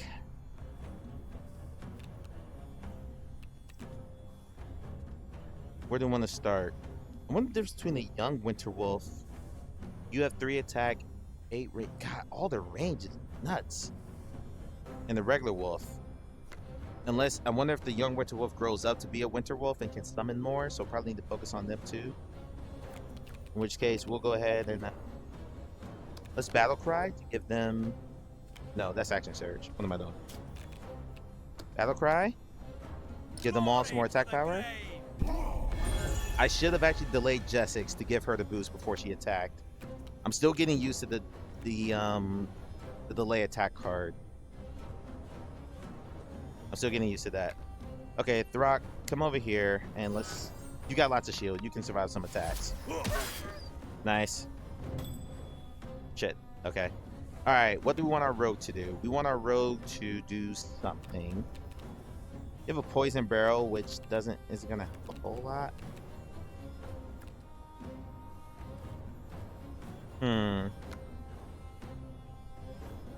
Also, I put the rock in a bad position. I gotta work on my positioning. All right, so let's pick this one off over here with a blink, Deathstroke. This will do 10 damage to a 9 damage roll, so it should one-shot it. And my rogue will go stealth, meaning no enemy can see her. If I don't miss, thank God. And swift. Waste of a crit, but that's okay. Okay, you're now stealth, perfect. So we're gonna play what's called the knockout card, which will do physical damage and stun, but not break my stealth. We're gonna stun this guy back here. Okay, you're stunned, and we got the attack boost from... I go again? I go again. There's a couple of bugs that the geometry gets in the way of what they show you in the card effect. But you can't reach the mad tip. He has full range. Yeah.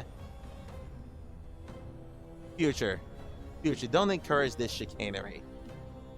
Don't encourage this chicane. Welcome, Anthony ads. Their chat's being filthy. No shock there. I try to keep it wholesome here, and y'all just coming in here with y'all nastiness. I'm on lube earlier. All right, I broke her stuff. That's okay. Good feeling about this. Okay, so Tibby. I meant to have Tibby toss some AoEs out. Burning Hands. Cast a flame at the target within a small cone, dealing fire damage. Way of Frost.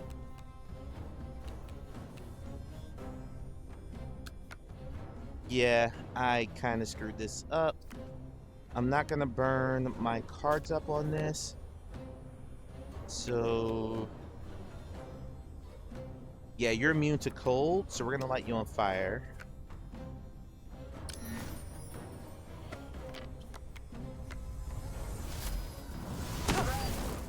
The other thing I noticed about this game is that the close in, being close in like I am right now, I still feel like I can see the action better than in Demeo. Demeo, if you're close in like this, you missed a lot of stuff.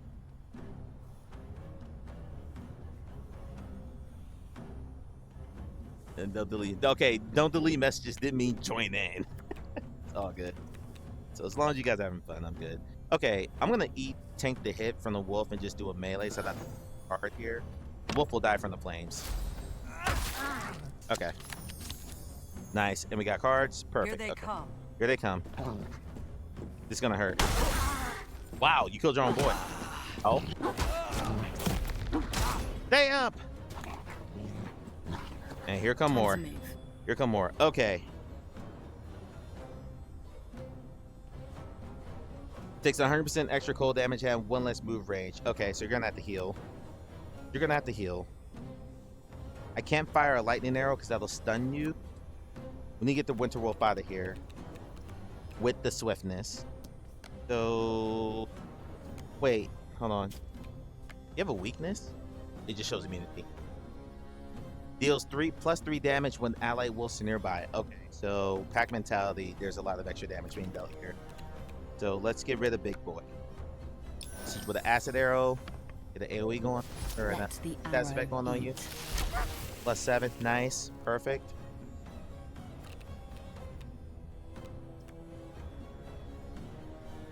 Very important. Okay, look.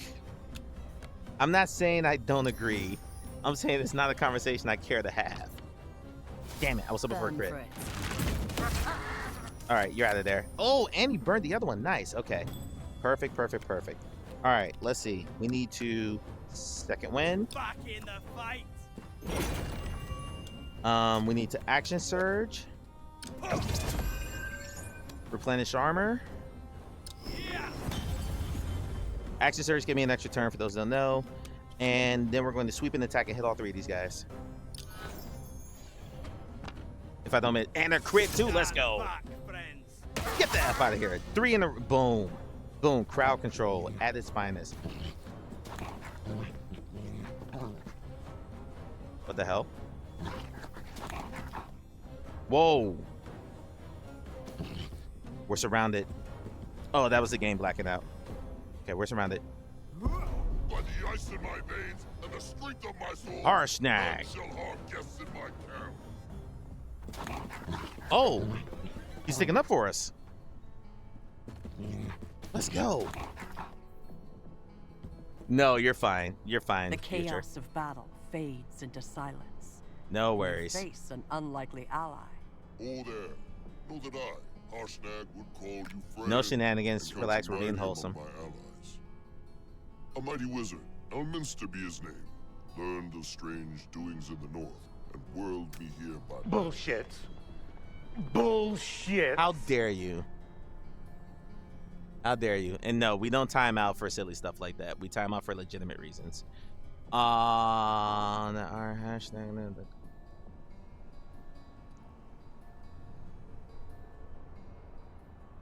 Oh, so a wizard sent you here. Well, thank you, friend. He told me to investigate and then speak to a knight. His name is Istval.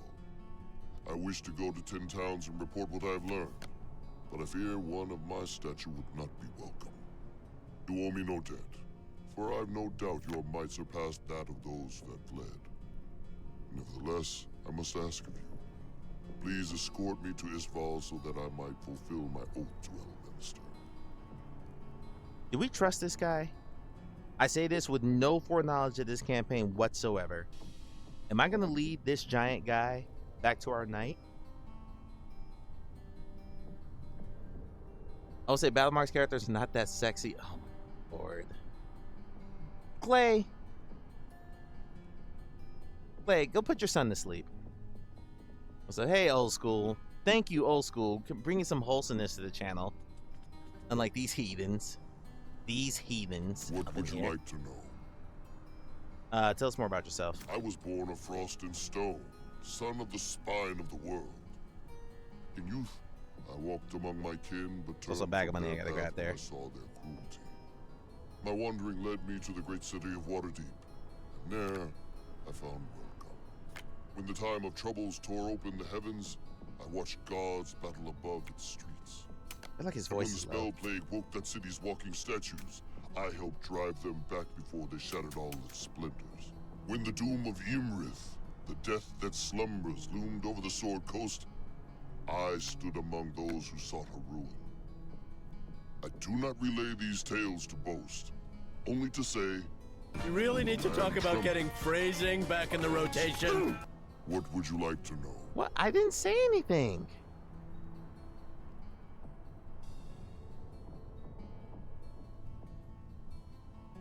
A bunch of false, idolizing, hidden devil pagans. Oh my god. Future, no politics whatsoever. No politics whatsoever, sir. I don't even joke about that person in here anymore. Because it was funny for a bit, but then it very quickly became not funny when he became very dangerous. So I don't even mention his name in here.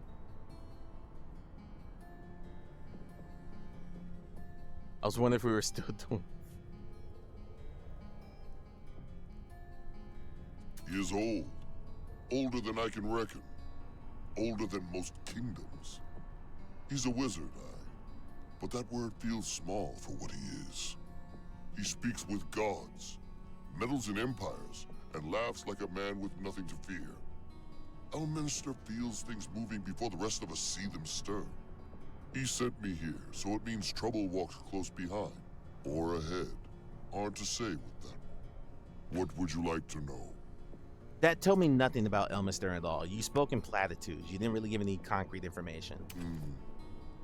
Less than I'd hoped, but more than I feared. I don't like this guy. The folk of Frostkeep were once my kin. Okay, this is at least straightforward. I left them long, long ago, and not on good terms.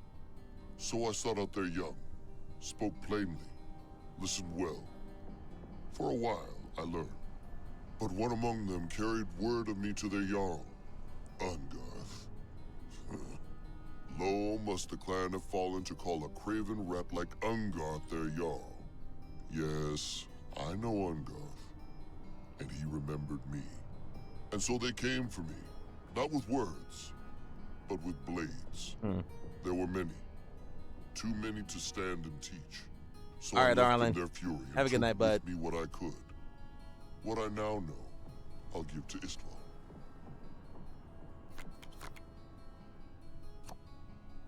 I'm gonna guess some of these are Archer references that I just don't understand.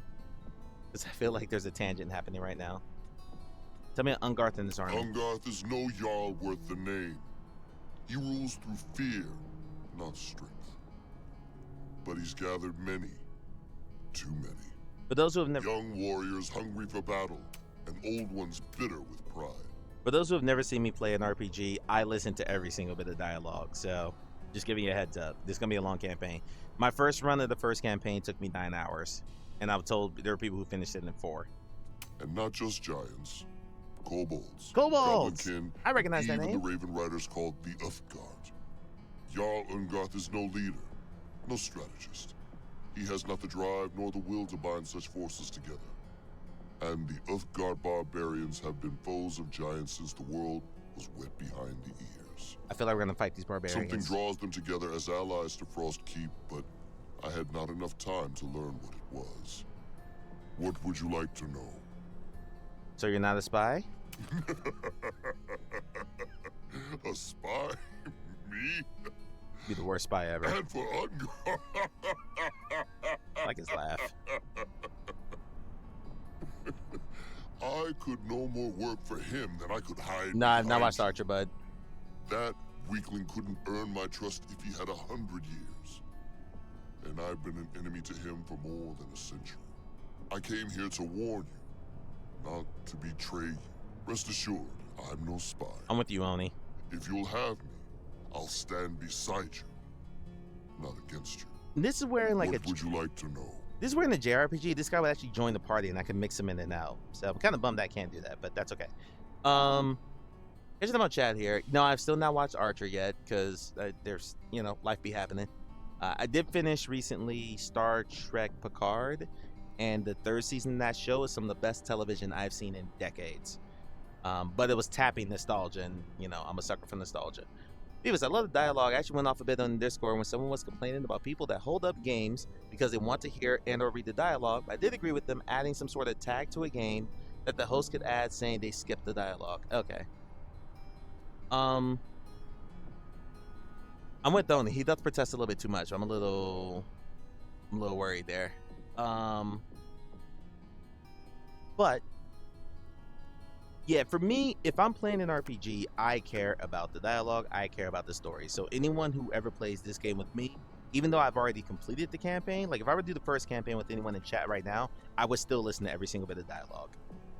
Because for the viewing audience, you guys haven't been on the adventure yet. So I am all about, unless I am having to replay something I just did, I don't skip dialogue ever. If you've no more questions, I'm ready to move on. Lead the way to 10 towns, and I'll make sure Istval hears what I've learned. You even fit in the door, bro? No, I don't want to advance yet because I've got... Goodies to pick up. Water flask and gold. Okay. Me too. Never already seen. I want to pick up anything I missed from the story. Plus, you know, I paid $30 on experience the whole thing. Absolutely. Right there with you. And I'm not shading anyone who does skip dialogue.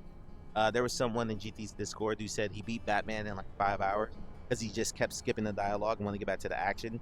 He hated the day parts of the game, Jill, when you were playing as matches Malone, because you just wanted to get back to like beating people up as Batman.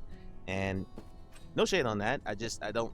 For me, I wouldn't feel like I got the full breadth and depth and experience of the game if I were just skipping dialogue. The Frost Giant at the camp was a scout, but not for Icewind Dale's enemies. Harshnag must speak to Cyril Istval of what he learned. Okay. The narrator's growing on me. She's no dead, but she's growing on me. Do I still not have a damn... Does Cleo's Bazaar just not work up here? Nighttime Love is coming up. Alright, let's see if he fits in here. They got high ceilings. Oh, yeah, they're scared. Oh, we're meeting outside. Perfect. Okay. What in Yondala's name is the meaning of this? Calm down, Nimsy. When I heard reports of a giant coming with minions, I feared the worst. But now I can think of no better outcome. Excuse me? Giant? Excuse me? Sir, minions? He's my minion.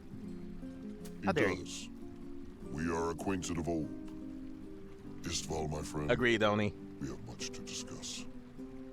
I must beg forgiveness for my intrusion into the peace of your village, brave one. But I must speak with my friend of a looming war. Well, yes, I suppose. You're welcome. Welcome to Lonelywood, and to the Ramshackle Inn. Before, I'm gonna let this progress, but I want to respond to this real quick. I want to listen more than once. I remember when he got jumped on, but there are people who only want to experience the fight and feeling like Batman. They don't really care about story. But to Oni's point, they're the same people who will come back and say, and bitch about games being too short and nothing to play. Games aren't like 20 hours of just straight action. You know, you gotta have a story in there. Yeah, like those same people who are like, I beat the game too quick, there's nothing to do, but I just kept hitting skip. Well, yeah, of course you got through the game quickly. That's not the way the devs designed it. I'm glad there is a skip option for the people who do care for that. I'm just saying if you skip through a bulk of the content of the game, don't complain about the game. Thank you for escorting Harshnag here. While he and I confer, why don't you ask around and see if you can learn anything more about recent events? You know who I don't trust right now? Not so much Harshnag. Yes, well, business You. to attend to.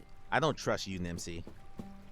Just listen to her voice. Let's finish what we started. I don't trust her. Why did he move all the way up there? Okay, now we got side quests. Ooh, Harshnag has a side quest. Okay, perfect. Istival has a side quest. Love it. Nimsy Huddle.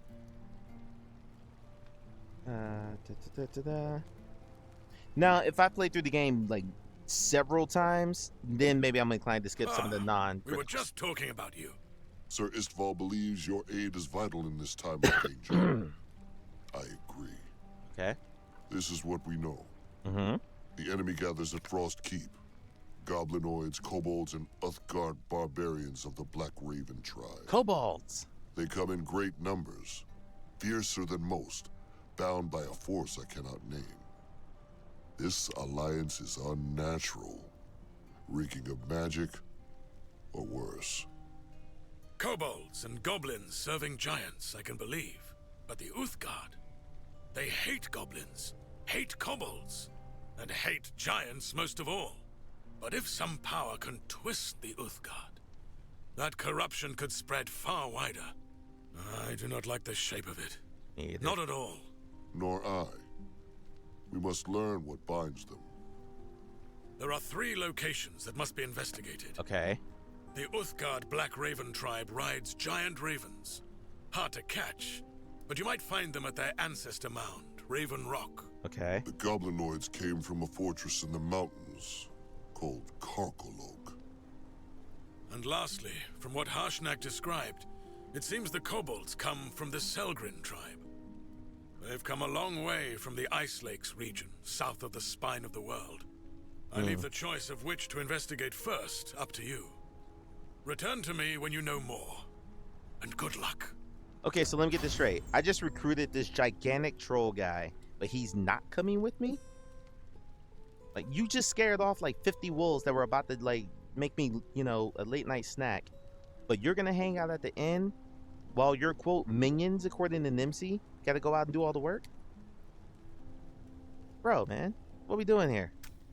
Yes, well, what is it? Ah, it's Istival's squire. I don't like this guy already. And I see you're tied up with that frost giant now. Listen well. I don't give a damn about monsters in the mountains. All that matters is Ithrin, a city of magic so old and powerful it would make your head spin. I don't like And this guy. yet, I'm still here. Do you know why? Because any fool who tries to plunder Ithrin as it stands comes back a gibbering wreck. If they come back at all. I mean, my man's giving off some really negative vibes, bro. Like, I just brought the giant and Istival together. And you're gonna come with this energy? There's a curse on the place. And since some cretins woke up its Mythalar, the curse has gotten worse. That was You don't Mythalar. even know what a Mythalar is. Oh do boy. you? Wow. Okay. It's a hard intelligence roll. I do not have the points for this. So I'm gonna fail this skill check. If I'm using the wrong phrase, someone who plays D&D, please tell me. I think skill check's the correct phrase here. And he's gonna tell me an idiot. 15? 15? Okay. Come on, baby. Come on, baby. You got this. You got this.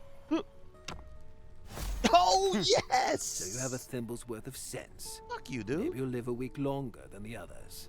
Listen, and keep your mouth shut. The Netherese were arcanists, not mere wizards, but true masters of the art. In their day, they had direct communion with the goddess of magic herself. Mistral's favor allowed them to shape spells no mortal could manage now. Their greatest tool? The Mythalar. A reservoir, a conduit of pure, woven magic. Okay. Through it, they layered enchantments on top of one another until impossibility bent to their will. They Clutch built roll, flying Cali man. cities. And in some of them, the whole population could fly. Think on it. Slaves and princes alike drifting through the air like dandelion fluff. I'm gonna interrupt real quick for anyone who is watching this and actually like enjoying and want to pick this up. If you don't have a VR headset, that's okay. This game is playable flat. So like Mr. Caliman, you could actually play this game on Steam, flat screen. I was coming at the fucking Mistra. I have no idea who that is, so you have to give a little context for that, Russ. But yeah, Miss Caliman, if you're interested in this, I know you just played the Ivyless Chronicles. You can grab this for flat screen. I think it's. Someone help me out. $30. I think it's $30 right now. Someone correct me. You still. Okay. So, not. Okay, gotcha. I didn't know if there was additional context there. They also layered in defenses, traps against invaders, protections against betrayal. Spend too long in Etherin now, and the Mythalar's magic reshapes you. You lose your mind, your soul, until you're nothing but a Nothic. A twisted and mad monster. Interesting. Now, unless you fancy joining the ranks of the Blighted, get out of my sight. What an asshole. What a straight asshole. Alright, playing it now. Nice. Nice. As you say in your channel. Hope you're enjoying it.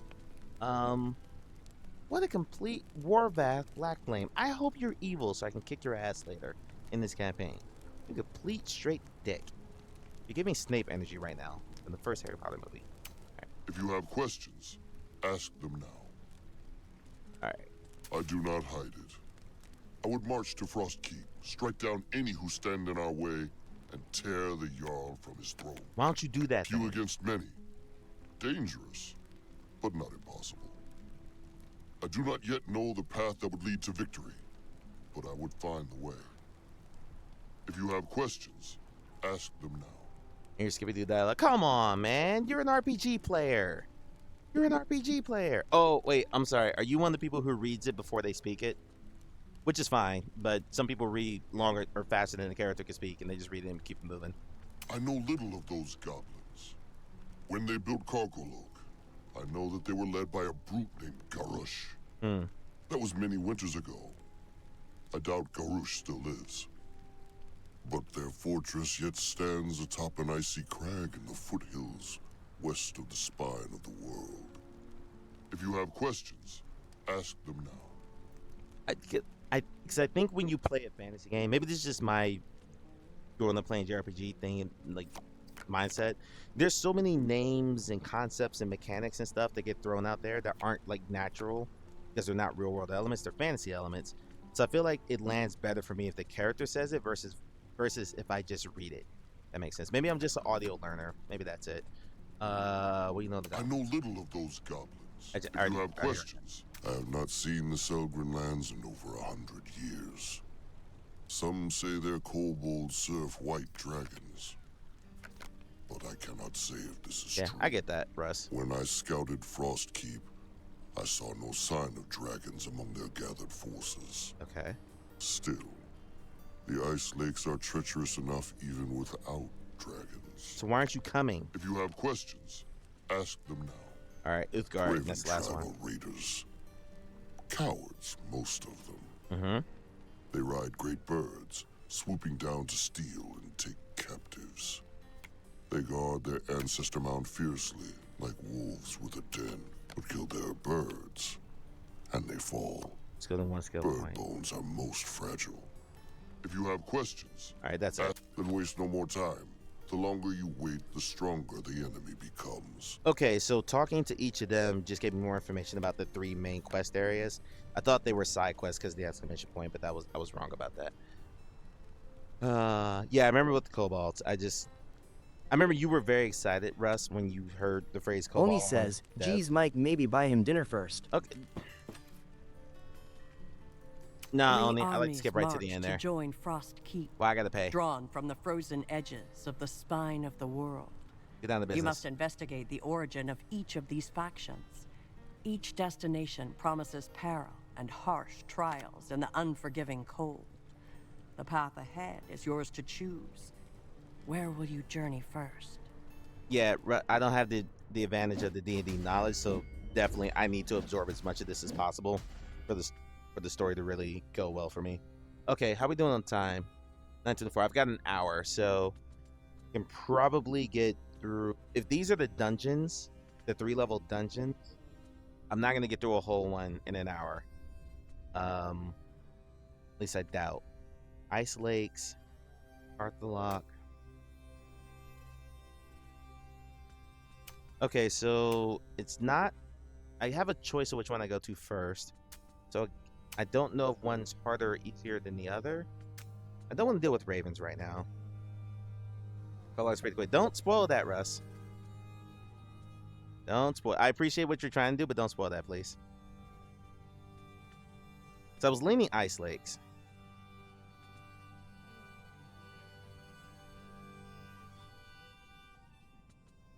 And really want. Oh, thank God. Okay. Feels bizarre. I was looking for this. All right. I only have 200 gold? Oh, that's not good. That's not good. Okay. This is my one primary complaint about this game. This bazaar doesn't restock very often.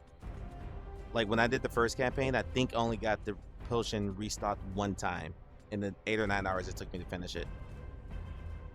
And there's nothing I really want to buy. Also, the offerings in the bazaar are very weak compared to what you get out in the field. They're the same thing for each character.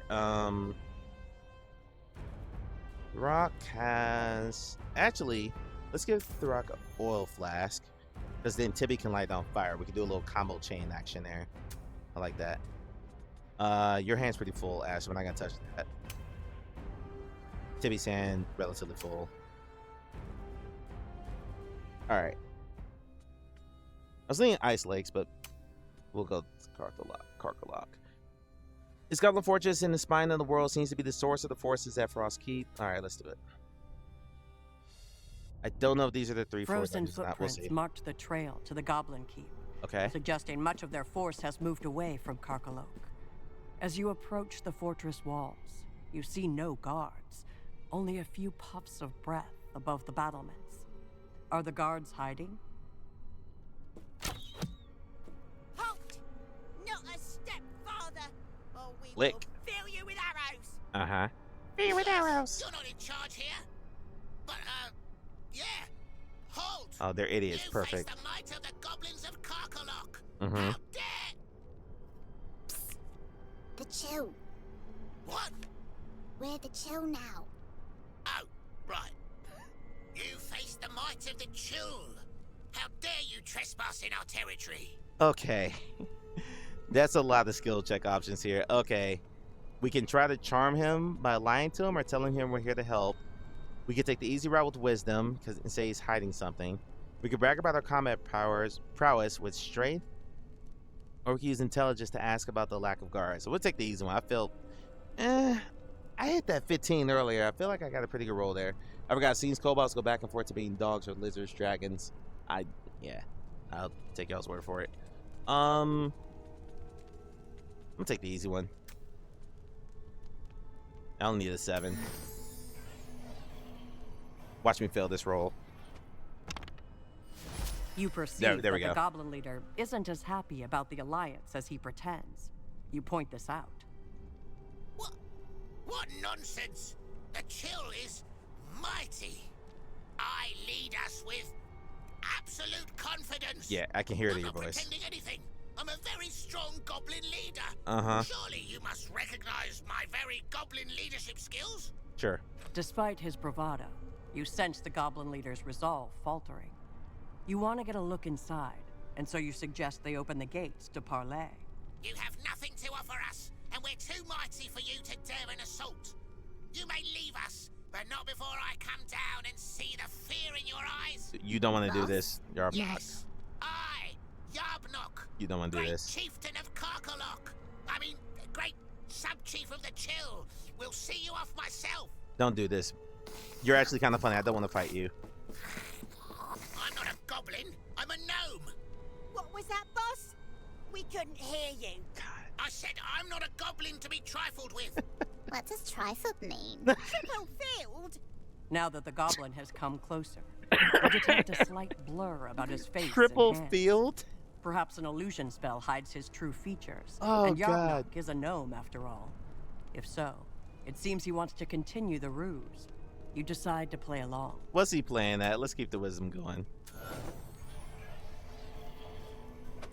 See how long I can drag this out for. You intuit Nice. that Yarbnock wants to leave, and subtly ask him if that's the case. Yes, very much so. What are they saying? Dunno. Too hard to hear. I will cast a spell on you all and force you to leave our territory. Orquay, ere they, airway, a they, aren't K, e say, us way.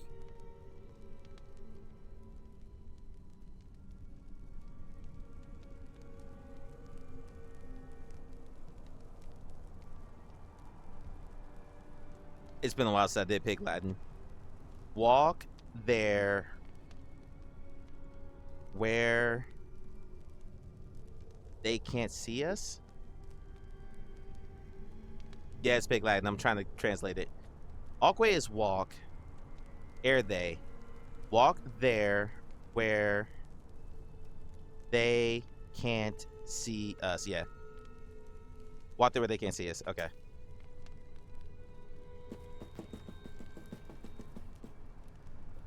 Look how my magic forces them away. Back from whence you came. Oh my god.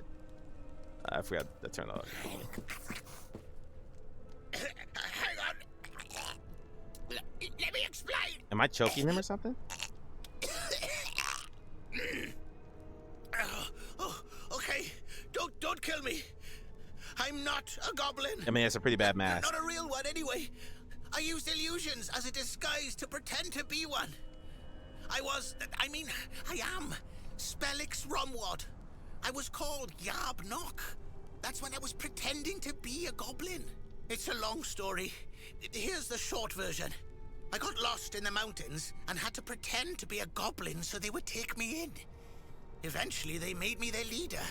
But recently, some new goblins showed up. There was a whole army called the Chill. They had hobgoblins and bugbears and everything with them. I don't want to find more bugbears. I knew as soon as I saw them that they were going to take over, so I just let them.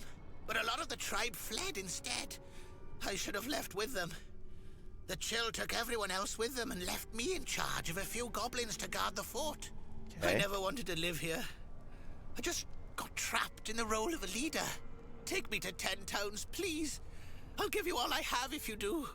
You give Yarbnock a nod, and he brightens. Great! You lead the way, and I'll follow. I won't get in your way. You'll hardly know I'm here.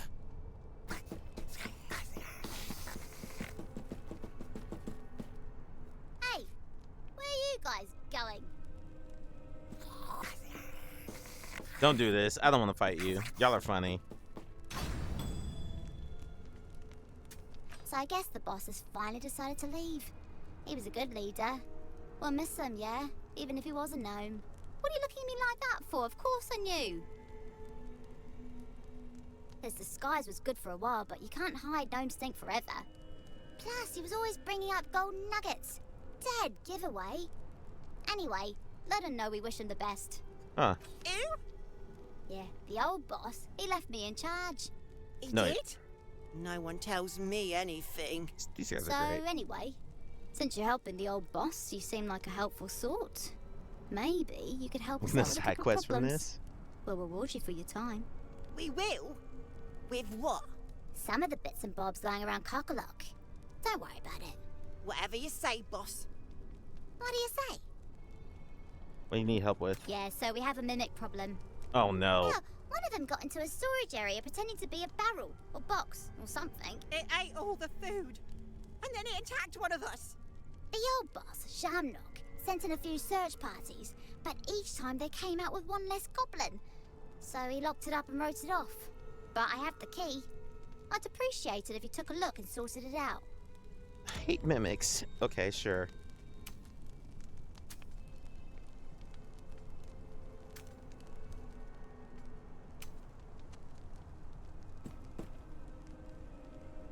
All right. Oh, what's your deal? Oh, no. Okay. All right, so where can I go in here?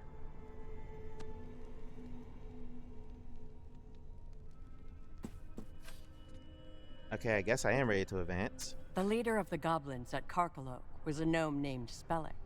Goblinoids from the Chill, a mercenary army, have taken many of the Karkalok goblins to Frost Keep.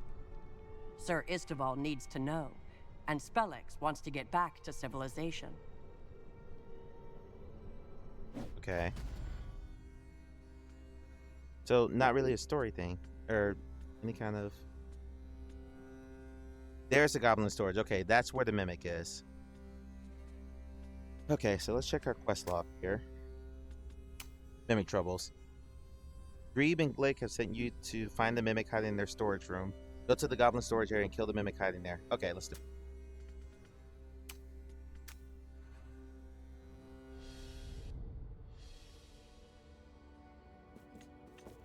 Alright, one of these is a mimic. You step into the cramped space of the storehouse. There are plenty of containers and chests I bet they're strewn all around. mimic. One of them must be the mimic. I bet they're It's all going mimics. to take time to investigate all these chests, but carelessness might cost you a limb. Best to start looking at one of the chests by the...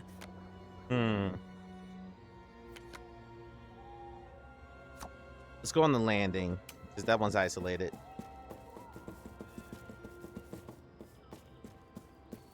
The wooden chest sits unmoving in front of you.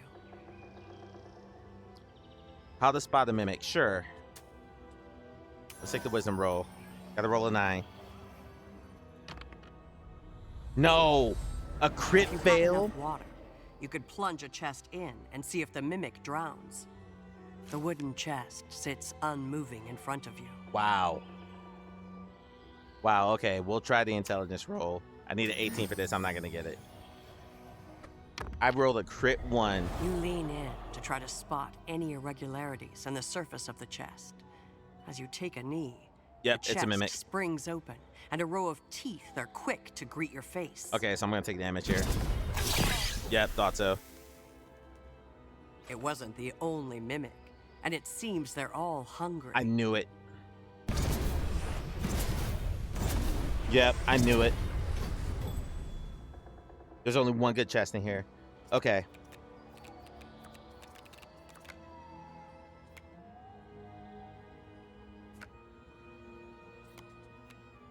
All right, so let's get the party started. Mr. Arrow.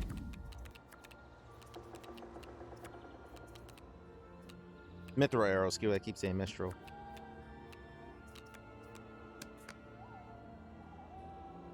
I wonder if this...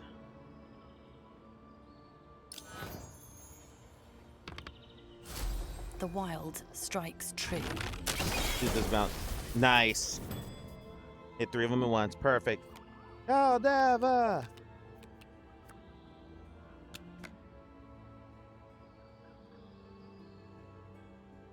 Let's oil flask here. Yeah.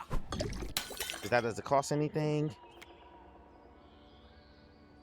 Wow, you have no cards. Okay, so we're just gonna keep working on this guy up top here. We'll let Tibby do some work down below. Critting it! Nice. Let's make this quick. All right, kill this one. We done? No? Good. Out of here. Nice. All right. And now we're off. Now we're off. Blink strike and go invisible. Do some 10 damage on this one down at the bottom of the stairs. Oh, with the crit too? Surprise. Beautiful. And stealthing. Let's go. Beautiful. Tibby. Actually, I probably should have hit the one in the back because now Tibby can't AoE. Like serving you water flask before. Yeah, I didn't have a water flask. I didn't think about that when I was at the shop. That's between clustered targets, huh?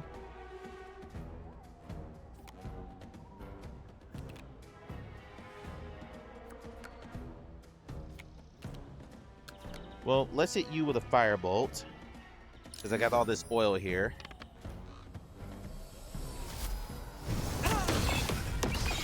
Nice. Perfect. Half of your health off already. You love to see it.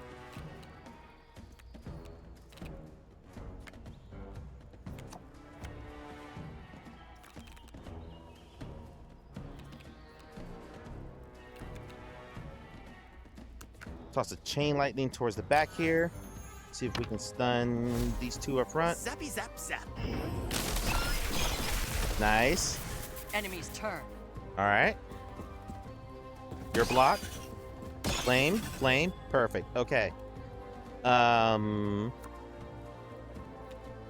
right. Beautiful. Who's hurt the most here? Who can we get out of here right now? You got 6, you got 20. Menthro arrow, the 6th one. You're out of there. Beautiful. Regular arrow on this. Hold on. That was down to 3. Just let Justice keep ranger shooting here. Don't miss. Thank God. Last mistake. Beautiful. Okay, you're out of there.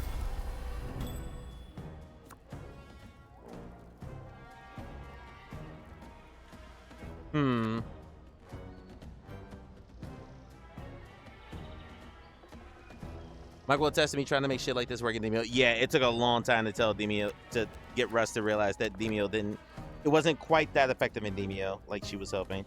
I don't want to land there, even though that's where the money is. So we'll take it anyway. Thras got all that shield. He can last in there. Boom. Ooh. A potion of magic. We're gonna give that to Tibby when we get the chance here. Your shield's fine. Actually, let's see if I can go ahead and land there. Oh, with the crit too? Beautiful. And the strength potion? Oh my god. Oh my god. Okay. Ooh, she had a water flask. I wasn't paying hard order. I'm still trying to get used. Let's scrap this poison barrel. There we go. Let's see. Oh, Ash already dematerialized. Okay, that's not good. I'm gonna have her do some looting, but that's alright. Ash, you have what's your attack? Your attack's a 4. That thing's at a 10, so we're gonna throw a dagger at it, even though it's right there. Hold on. Hang on. You're at 20. Yeah, we're just gonna try to get you out of here. Nice. I still have Tibby left. We'll save the card and we'll just go ahead and take a regular melee. Oops. Too slow. You're out of here. Okay, beautiful. Tibby, you're up. Prismatic spray. That's a cone, so that'll hurt them, so I can't use that. Let's hit you with a frost.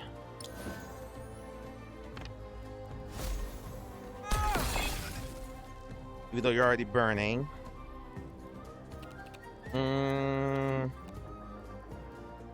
That's a cone too, so I don't think I can cast that without hurting my friends. Yeah, okay. We need to move Tibby up. It is the foe's turn. Yeah, that's fine. Oh, good, you missed too. Hunt continues. And you blew up. Beautiful. Beautiful. Enter arrow. Too slow to matter.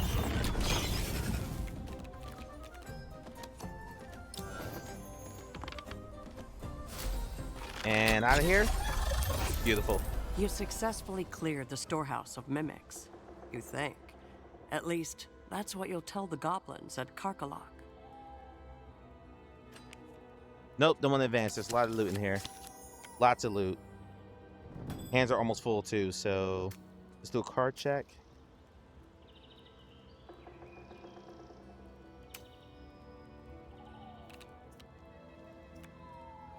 I'm not the biggest fan of the cordon of arrows. We'll get rid of that. I'd like to keep at least one slot open for each character. Especially since there's a chest down here. No one's hand is full now. Okay. Alright. Let's loot. Loot. Oh no. No. Was your hand full? I missed the rejuvenation because I wasn't paying attention. Oh, I'm so mad at myself. Okay, that's okay. I need to burn a card here. Yeah, potions too. What was I thinking? Okay, we're gonna do some things. We're gonna skip turns here. Okay, Tibby, come here, and then come here, so we get some potions going. Jessic's still there. Just got a rejuvenation card. That's nice. Skip the rest of your turn. I need to burn the rocks potions up here, so give Tibby the magic one. Give a strength to yourself.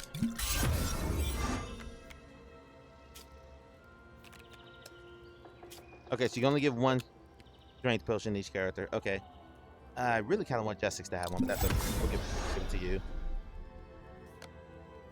Okay, so now let's do another card check. I love rejuvenation cards. That's... Yeah, it very much is much more a thing in this game, card management, and I was not... There have been multiple times I wasn't paying attention and I lost stuff. I don't need 2 Primal Companions. That's not a thing I need. Okay.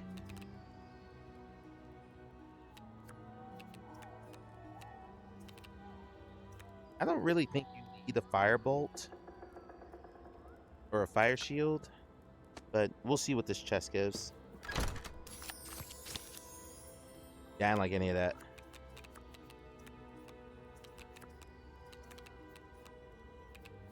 I'll keep a water flask because I can use lightning with that with Tibby. We'll give her the prismatic spray. You have a slot left. You have 2 slots left. You have 1. Okay, perfect. Now we're done. Wait, whose turn is it? There we go.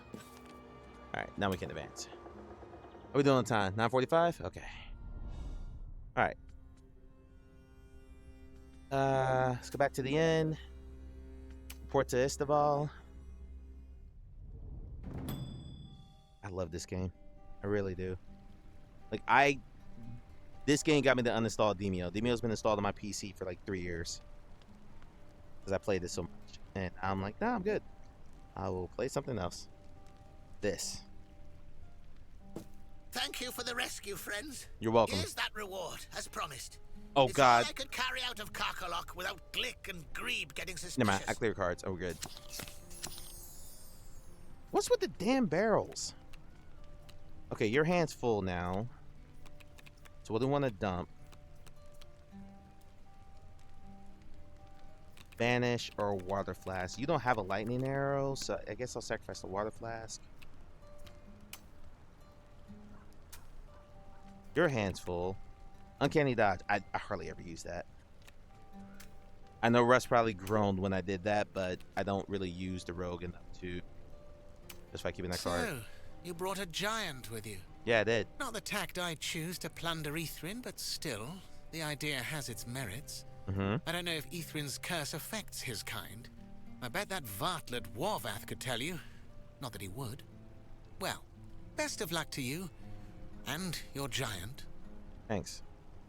Okay. Is there something else I can do for you? No, we already had all your Very well. dialogue. I hope you... Yeah, whatever. Lots of dialogue here. By Kossuth's flame, you're the fool that brought a giant into our midst. Shut up. You have no more sense in your head than a Katoblepas has from Sweet. That brute will bring ruin on us all. Mark my words. You're so pessimistic. Well, this is new. A giant. I've never seen one up close before. Can't say I love the sight. With muscle like that behind you, I bet you think you'll have Ithrin all to yourselves. Well, think again. That's all I'll say on the matter. I'll see you in Ithrin's halls, though I doubt very much you'll see me. Okay, Willa seems like a bit of a rogue. I think I spoke to all of them now. So now we come over here, we talk to Istaval. Was that a goblin that came in with you? No? A gnome who pretended to be a goblin? He's fortunate to be alive. Exactly. As are you. I feared that Karkalok might be too great a danger. But it seems now that it offered few new soldiers to forces at Frost Keep. And And that is very good indeed. Was there something else? Okay, why are they gathering Frosty? I see two possibilities. Frosty. They may intend to sack 10 towns. Mm-hmm. A prize of plunder, slaves, and territory. Or they may be after Ithrin itself. If so, 10 towns would be their first conquest, to secure a foothold before they pick the ruins clean. Either way, Icewind Dale would suffer grievously. Was there something else? Only that Harshnag and I see the same danger, but not always the same solution. Well, he would answer twice your threat height. with strength, swiftly and directly. Mm-hmm. I would seek alliances and understanding first, if they can be found. Makes sense. Still, I respect his judgment. And the situation may leave us little choice but his way. Was there something else? They're strong people. This guy, what are the rain Hard as tribes? the ice they live on. Various Reghead tribes have traded Reghead. and warred with 10 Reg. towns on and off for as long as any of the towns has existed. Mm-hmm. Most have held to a sort of alliance for some time now. Invading outsiders, particularly the Uthgard, should bring them together. But they've aligned with orcs and worse against 10 towns in the past. Okay. Hopefully you can help us sort out this mess before we have to find out. Was there something else? All right, Ancestor Mound, that Each should be it. Uthgard tribe follows an ancestor spirit, the founder of their line. Their sacred places are called ancestor mounds, places where the dead lie buried, and the living remember who they are. For the Black Raven tribe, that place is Raven Rock. If something's changed them, you'll find signs of it there. Was there something else? Okay. All right. Okay. Good stuff. Yeah, we're ready to advance. No one else here to talk to. Okay. All right. Raven Rock, Ice Lakes, Cletos. We don't need to go to Cletos. We're pretty good on cards. We just went to Karkalok. Wait, shouldn't I go back to Karkalok to get my rewards then? Yeah, report back. I thought so. Okay. Let's do card inventory real quick. I have to do that in the area. I still only have 1 point, so I can't buy that last wisdom back yet. Alright. Let's go get our rewards here. Just gotta make sure I have enough cards. Or card spaces. Good, good, good, good. Okay. So there was more than one mimic. Huh, that explains it. They ate so many goblins. That's how my cousins died. Really? Eaten by mimics? No. Overeating. They were cannibals.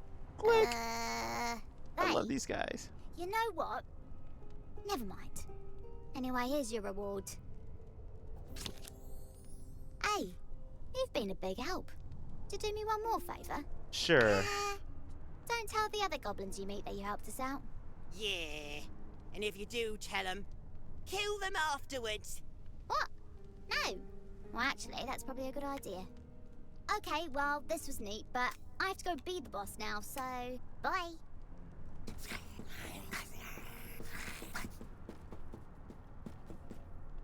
They're so great. Okay, my goal's maxed out.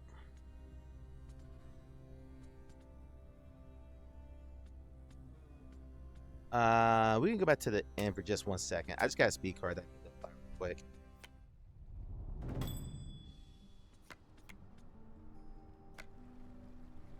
And I'm gonna do it before I go to the next area. I can apply cards here. Ooh, okay, never mind. All right, Ice Lakes.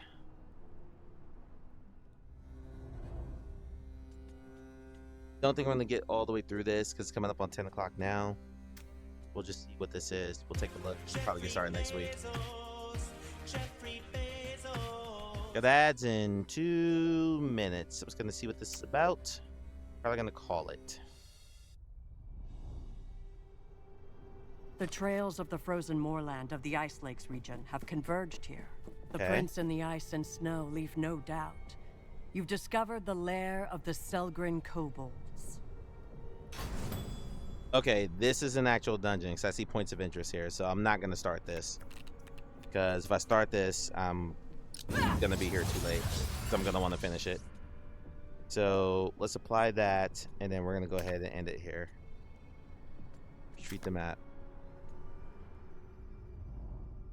I do have 2 points now, so I'm 1 point away from being able to completely fill out the Ranger's character sheet.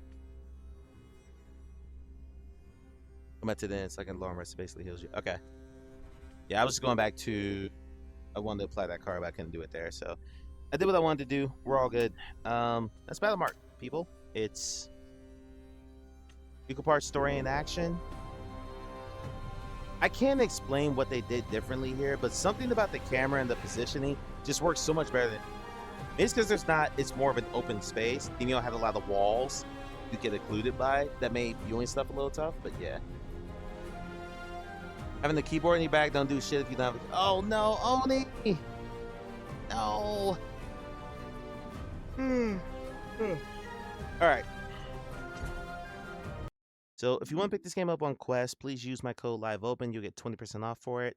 If you pick it up on Steam, I don't have a discount code for you, but please buy this game. It is outstanding if you don't own it already. It's a lot of fun. If you are into this sort of fantasy RPG situation. Not everyone is. That's okay if you're not. Uh-oh. I just froze.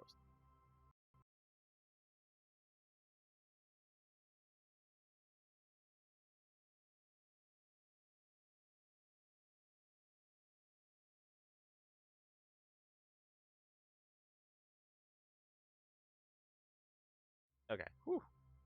Steam locked up for a second there, and then my encoder overloaded, and Steam locked up. Everything just broke.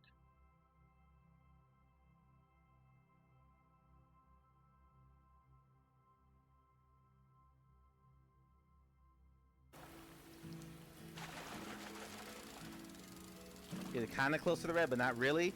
So when I have to pull, I'm still in good shape. Yeah, really well done mechanics.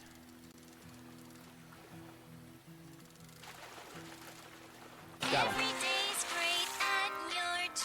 Another crushing card. Okay, Jesus. That's all I'm catching. Alright, so yeah, you get the gist of the game.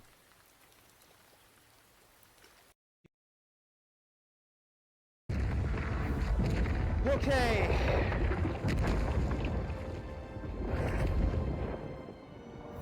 Well, hey there, big fella.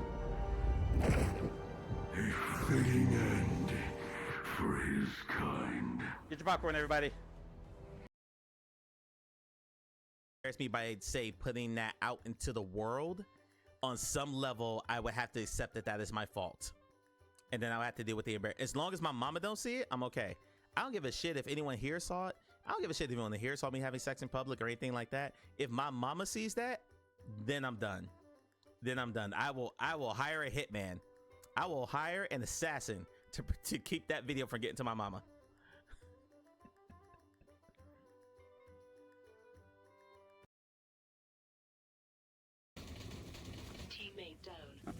Fuck. He got me. Start resin, I guess. Or just wait for me. Okay. Damn it, I could not. Never mind. Try to do an open field run and take it down. Ah, okay, we're gonna wait for.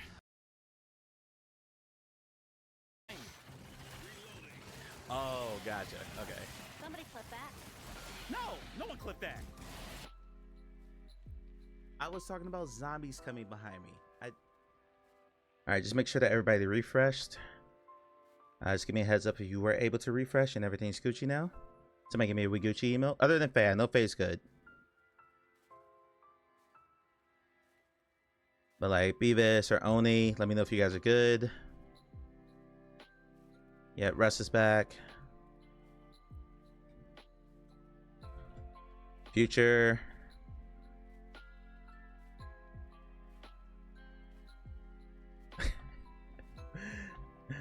Oni's gonna shoot me apparently. I just put that message in there. Although it doesn't matter, we're about to raid out here. I think Mr. Caliman might be on. So let's see if he is.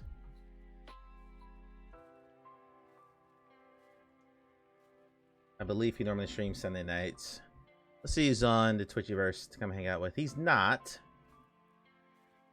Okay, we're gonna raid Legend of Zenith again. He's the inspiration for the stream store. He's doing something insane. I gotta show you what he's doing here. Come over here. Come over here. Or would you do them any differently? Zen is doing another randomizer. Really? He just finished. One sec. Oh, for fuck's sakes. Fine.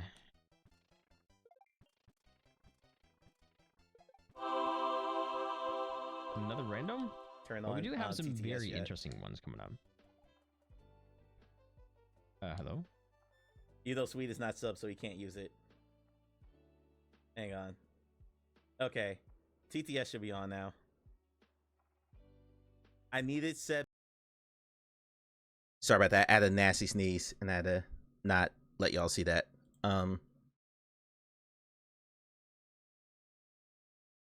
Okay, so what Zenith is doing now, and Zen again is the inspiration from the stream story. He plays a lot of he does a lot of challenge runs, randomizers, stuff like that. He just finished a 26 game randomizer archipelago where he played the game for an hour and had to keep switching, but also the items in games were mixed up between the 26. So like the hook shot from Zelda might have been in Donkey Kong Country, for instance.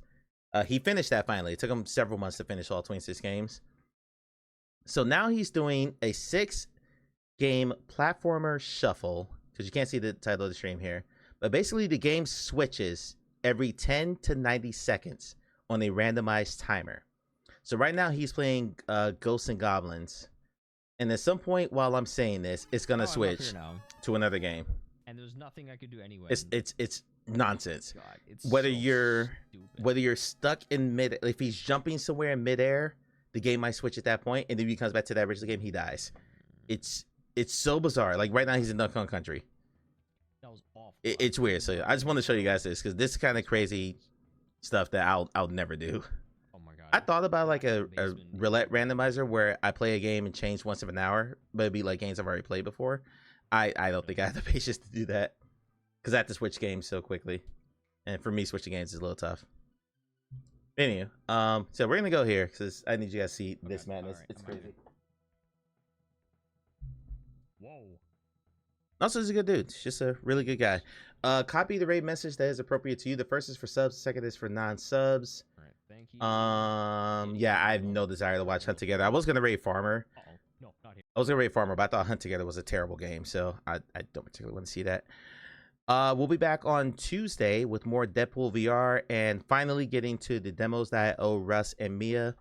So I don't know how much Deadpool I'm going to play, depending on how long those demos take. But we're going to play Kill It With Fire VR for Mia, Cade Digger 1 for Russ, and then we're going to play more Deadpool VR.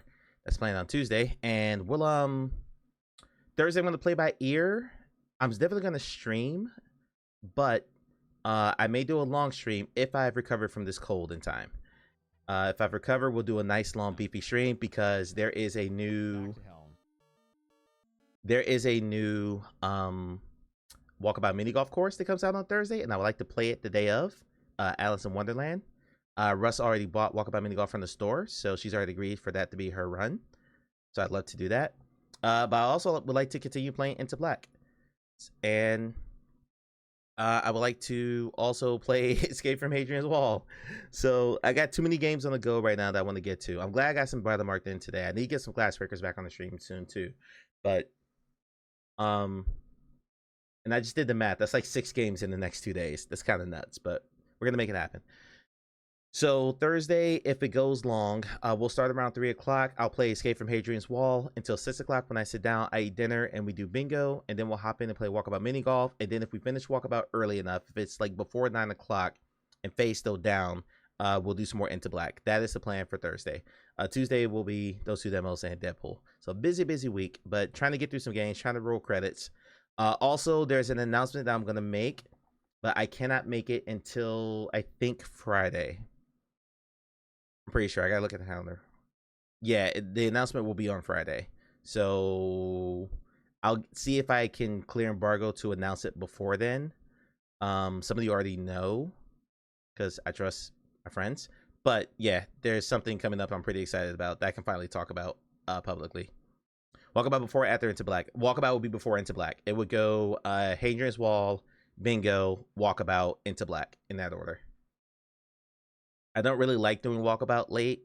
I like doing that a little bit earlier in the evening so more people can join in. You know, like the Amelias and Arlens of the world who normally kind of shut things down a little bit earlier. So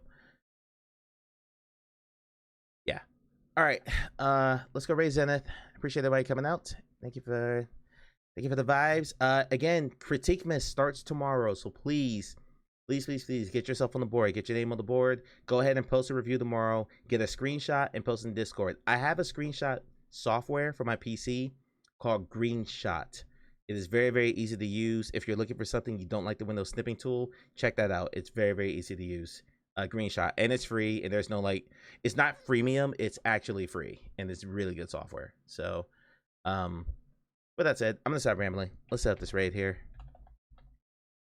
He's already switched games 5 times since I tuned into his channel just now while we were sitting here talking. That's the randomness of what he's doing here. It's nuts. It's absolutely nuts. I'll see you all on Tuesday. Thank you for hanging out. Appreciate you. Good night and sweet streams. Peace. Okay, there we go.